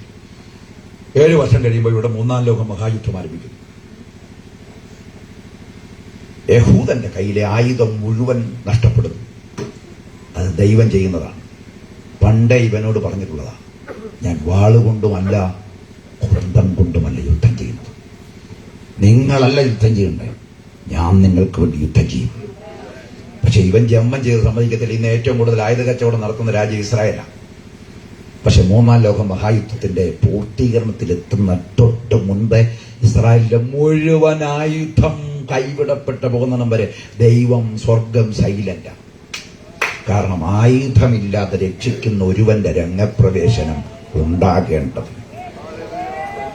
അവരുടെ അവസാനത്തെ ആയുധം ചീറ്റി സകല രാജ്യങ്ങളും അവരുടെ മീതെ തകർക്കാൻ അവരുടെ ആയുധ സന്നാഹത്തോടെ നിൽക്കുമ്പോൾ സ്വർഗത്തിൽ നിന്ന് നാമും കർത്താവും ഒരുമിച്ചൊരു മലയിലേക്ക് ഇറങ്ങി വരും. അവന്റെ കാൽ ഒരു മലയിൽ കുത്തുമ്പോൾ ഒരു മല രണ്ടായി പിളർക്കും, ഒരു താഴ്വര ഉണ്ടാകും. ക്രൂശ് മരണത്തിന്റെ അടുത്ത വെളിപ്പാടിലേക്ക് യഹൂദം വരുന്നു. അവരവിടേക്ക് എത്തിയിട്ട് ഒറ്റ വിളിയാ, ഞങ്ങളുടെ പിതാക്കന്മാർ ക്രൂശിച്ചു വന്ന മശിഹായേ, നീ ഞങ്ങളെ രക്ഷിക്കണമേ, ഞങ്ങളോട് ക്ഷമിക്കണമേ എന്നീ വാചകം പറയുമ്പോൾ കുത്തിയവങ്കിലേക്ക് നോക്കുമെന്ന് വെളിപ്പാട് പുസ്തകം പറഞ്ഞ വചനത്തിന്റെ നിവർത്തി വന്നിരിക്കെ യേശു തന്റെ വായുടെ ശ്വാസത്താൽ അവരുടെ സൈന്യത്തെ മുഴുവൻ ഒടുക്കിക്കളഞ്ഞ ശേഷം യഹൂദനെ രക്ഷപ്പെടുത്തിക്കൊണ്ട് നാമുമായി 1000 ആണ്ട് വാഴ്ചയ്ക്ക് യെരൂശലേമിൽ സിംഹാസനമിടും. യെരൂശലേമിന്റെ സിംഹാസനത്തിൽ ഇരുന്ന് 1000 ആണ്ട് ഒരു ദൂതൻ ഇറങ്ങി വന്ന് സാത്താനെ, വഞ്ചകനായ സാത്താനെ ചങ്ങലക്കിട്ട് 1000 ആണ്ടേക്ക് അഗാധ കൂപത്തിൽ അടച്ച ശേഷം യെരൂശലേം കേന്ദ്രമാക്കി പ്രവാചകൻ കുറിച്ച വാക്യ നിവർത്തിയാകും. ഒരു രാജാവ് നീതിയോടെ വാഴുമെന്ന് പറഞ്ഞ ആ വചന നിവർത്തി അവിടെ സംഭവിക്കുന്നു. 1000 ആണ്ട് വാഴ്ച നടക്കുന്നു. എനിക്കു തരും മാല വേണ്ട, മാളിക സ്വത്രം. മാലയെ നമ്മൾ തെറ്റിച്ച് പാടാം. സ്വത്രം ശ്രദ്ധിച്ചോ, 1000 ആണ്ട് വാഴ്ച എല്ലാം വിവരിക്കുന്നില്ല, ഷോർട്ടായിട്ട് വെട്ടി പറയുകയാണ്, സമയത്തിന്റെ പരിധി കൊണ്ട്. 1000 ആണ്ട് വാഴ്ച, 1000 ആണ്ട് വാഴ്ചയുടെ എൻഡിൽ വേറെ ചില സംഭവങ്ങളുണ്ടെങ്കിലും പ്രധാന പോയിന്റ് പറയുന്നു. ഈ യെരൂശലേമിൽ നമ്മൾ നിൽക്കും. ഇപ്പൊ യെരൂശലേമിൽ എനിക്ക് ആഗ്രഹമുണ്ട്, ഇസ്രായേലിൽ ഇപ്പോഴുള്ള യെരൂശലേമിൽ പോകണം. നിങ്ങൾക്ക് ആർക്കെങ്കിലും ആഗ്രഹമുണ്ടോ? എനിക്ക് ആഗ്രഹമുണ്ട്, ഒന്ന് പോയാൽ കൊള്ളാമെന്നുണ്ട്. നമ്മുടെ കർത്താവ് നടന്ന സ്ഥലമൊക്കെ യേശു മഹോന്നതനെ മഹോന്നതൻ, എന്റെ ഇടയ്ക്കത്തെ വരിയാണ്. സ്തോത്രം. തെറ്റാൻ സാധ്യതയുള്ള വരി ആദ്യം പറഞ്ഞു. സ്തോത്രം. കരങ്ങളെ ഉയർത്തിയാൽ എളിയ പറഞ്ഞിട്ട് ആമേൻ. എനിക്ക് ആഗ്രഹമുണ്ട് യെരൂശലേമിൽ ഇപ്പൊ തന്നെ പോകണം. പക്ഷെ പോയില്ല എന്നോർത്ത് പരിവപ്പെടണ്ട. തേജസ്കൃപ്പെട്ട ശരീരത്തിൽ മണവാളിനോടൊപ്പം നമ്മൾ യെരൂശലേമിലെത്തും. എന്നിട്ടൊരു ടൗൺ ടു സർവീസ് ഒറ്റ പ്രാവശ്യമുള്ളൂ. ആമേൻ. ഇവിടുത്തെ യെരൂശലേമിൽ നാമും കർത്താവ് ഇങ്ങനെ നിൽക്കുമ്പോൾ ഭർത്താവിന് വേണ്ടി അലങ്കരിച്ച മണവാട്ടിയെ പോലെ പുതിയ യെരൂശലേം ഇറങ്ങി വരും. ഇറങ്ങി താഴേക്ക് വരുന്നതിന് മുമ്പേ നമ്മെ മുഴുവൻ വാരി ഒക്കത്തിലെടുത്ത് വെച്ചുകൊണ്ട് അവൻ നമ്മുടെ കണ്ണിൽ നിന്ന് കണ്ണുനീരെല്ലാം തുടച്ച് ഇരുട്ടില്ലാത്ത, വേദനയില്ലാത്ത, രോഗമില്ലാത്ത, അവൻ അന്ധതയില്ലാത്ത, അവൻ അടിയില്ലാത്ത, വഴക്കില്ലാത്ത, യുദ്ധമില്ലാത്ത ആ സ്ഥലത്തേക്ക് നമ്മയായിട്ട് വാരി പിടിച്ചോണ്ട് കയറുമ്പോൾ അവൻ നമ്മുടെ പിതാക്കന്മാർ എഴുതി, കാലമെല്ലാം കഴിയും, ഇന്ന് കാൺപതെല്ലാം അഴിയും, ഇനി പുതുയുഗം വിരിയും, തിരികെ വരാതെ നാം നിത്യതയിൽ മറയുമെന്ന് എഴുതിയ സാക്ഷാൽ പാട്ടിന്റെ അർത്ഥത്തിന്റെ പൂർത്തീകരണം വരുത്തിക്കൊണ്ടേ അവൻ പുതിയ യെരൂശലേമിലേക്ക് സഭ എടുക്കപ്പെട്ട് കയറിക്കൊണ്ട് തിരികെ വരാതെ യുഗായുഗം അവനോടൊപ്പം വാഴുവാൻ ഇതാണ് സഭയ്ക്ക് വേണ്ടി ദൈവം ചെയ്യാൻ പോണ പദ്ധതി. ആകയാൽ ഇന്ന് ഈ സുവിശേഷ യോഗത്തിൽ ഇന്ന് ഞങ്ങളെ കേൾക്കുന്ന പ്രിയരെ, ഈ വഴി സഞ്ചരിക്കാൻ ഒറ്റ മാർഗ്ഗമേ ഉള്ളൂ. കാൽവരി ക്രൂശിന്റെ ചുവട്ടി വന്നിട്ട് ഇന്ന് രാത്രി പറയണം, യേശുവേ ഞാൻ അങ്ങനെ വിശ്വസിക്കുന്നു. സ്വത്രം. എന്റെ ഹൃദയത്തിൽ ഞാൻ അങ്ങേക്ക് വിശ്വാസത്തിന്റെ ഉറപ്പ് നൽകുന്നു. എന്റെ വായു ഞാൻ തുറക്കുകയാണ് നീതിക്കായി പുത്രന്റെ രക്തം വിശ്വാസത്തുള്ള നീതീകരണം എന്നിൽ നടത്താൻ ഞാൻ വായി കൊണ്ട് നീതിക്കായി യേശുവിനെ രക്ഷകനും നാഥനുമായി സ്വീകരിക്കുന്നു. എനിക്ക് വേണ്ടി പ്രാർത്ഥിക്കണം. ആരുണ്ടെന്ന് രാത്രി യേശുവിനെ ഏറ്റെടുക്കാൻ? ആരുണ്ടെന്ന് രാത്രി ആ പുതുരിശിലും വാസത്തിലേക്ക് പ്രവേശിക്കാൻ? അവൻ ജീവജല നദി ഉണ്ടവിടെ, ജീവമരങ്ങളുമായി നിലകൊണ്ടൊരു ദേശം, അവൻ നല്ലൊരു ഭൂവന ദേശം. അവൻ സ്വത്രം കഷ്ടതയേറെ സഹിച്ചു വരും. കല്ലേറടിയിടി കൊണ്ട് അഴിച്ചവരന്ന് അവനോടുകൂടെ വാഴും. അവൻ സ്വത്രാലുയ പൊന്മണി മാളികയിൽ അവൻ നമ്മെ നീതിയുടെ വസ്ത്രം ധരിപ്പിക്കൂ. അവൻ നമ്മുടെ കണ്ണുനീരില്ലാതെ ആ യെരൂശലേമിൽ, പുതിയ യെരൂശലേമിൽ നമ്മൾ വാഴും. ഈ യെരൂശലേമിൽ നിന്ന് നാം ഒരുമിച്ച് ആ പുതിയ യെരൂശലേമിലേക്ക് പ്രവേശിക്കുന്ന നാഴിക ഏറ്റവും അടുത്തിരിക്കുകയാൽ പ്രത്യാശയുള്ളവരെ എഴുന്നേറ്റ് നിൽക്കാം. നാം ആ പാട്ട് ചേർന്ന് പാടാൻ പോകുകയാണ്. യേശുവിന് വേണ്ടി ജീവിതം കൊടുക്കാൻ ആർക്കെങ്കിലും മനസ്സുണ്ടെങ്കിൽ ലജ്ജിക്കണ്ട. നിങ്ങൾ മുൻപോട്ട് നടന്നു വന്നാൽ നിങ്ങൾക്ക് വേണ്ടി ഞങ്ങൾ പ്രാർത്ഥിക്കുന്നതാണ്. യേശു മടങ്ങി വരാൻ പോകുകയാണ്. കാഹളം ധരിക്കാൻ ഇനി അധികം നാളുകളില്ല. അവൻ വിദൂരമില്ലാത്ത നാളിൽ യേശു മടങ്ങി വരും. നിന്റെ പാരമ്പര്യത്തിന്റെ മുഴുപ്പുകളൊന്നും പറഞ്ഞു നിൽക്കരുത്. ഇന്ന് രാത്രി ഞാൻ യേശുവിന് വേണ്ടി എന്റെ ജീവിതം സമർപ്പിക്കുകയാണ്. ക്രൂശിലേക്ക് ഞാൻ എന്റെ തല ഉയർത്തുകയാണ്. എന്നെ അങ്ങയുടെ മകനാക്കണമേ, അങ്ങയുടെ പുത്രന്റെ മണവാട്ടിയായും പിതാവെ അങ്ങയുടെ മകനാക്കി എന്നെ മാറ്റണമെന്ന് അവൻ ഹൃദയം കൊണ്ട് വിശ്വസിച്ച് പറയാൻ തയ്യാറായി. നീ സമർപ്പിക്കാം. നമുക്ക് ചേർന്ന് പാടി ദൈവത്തെ മഹത്വപ്പെടുത്താം. ഹല്ലേലൂയ, യേശു ഹല്ലേലൂയ.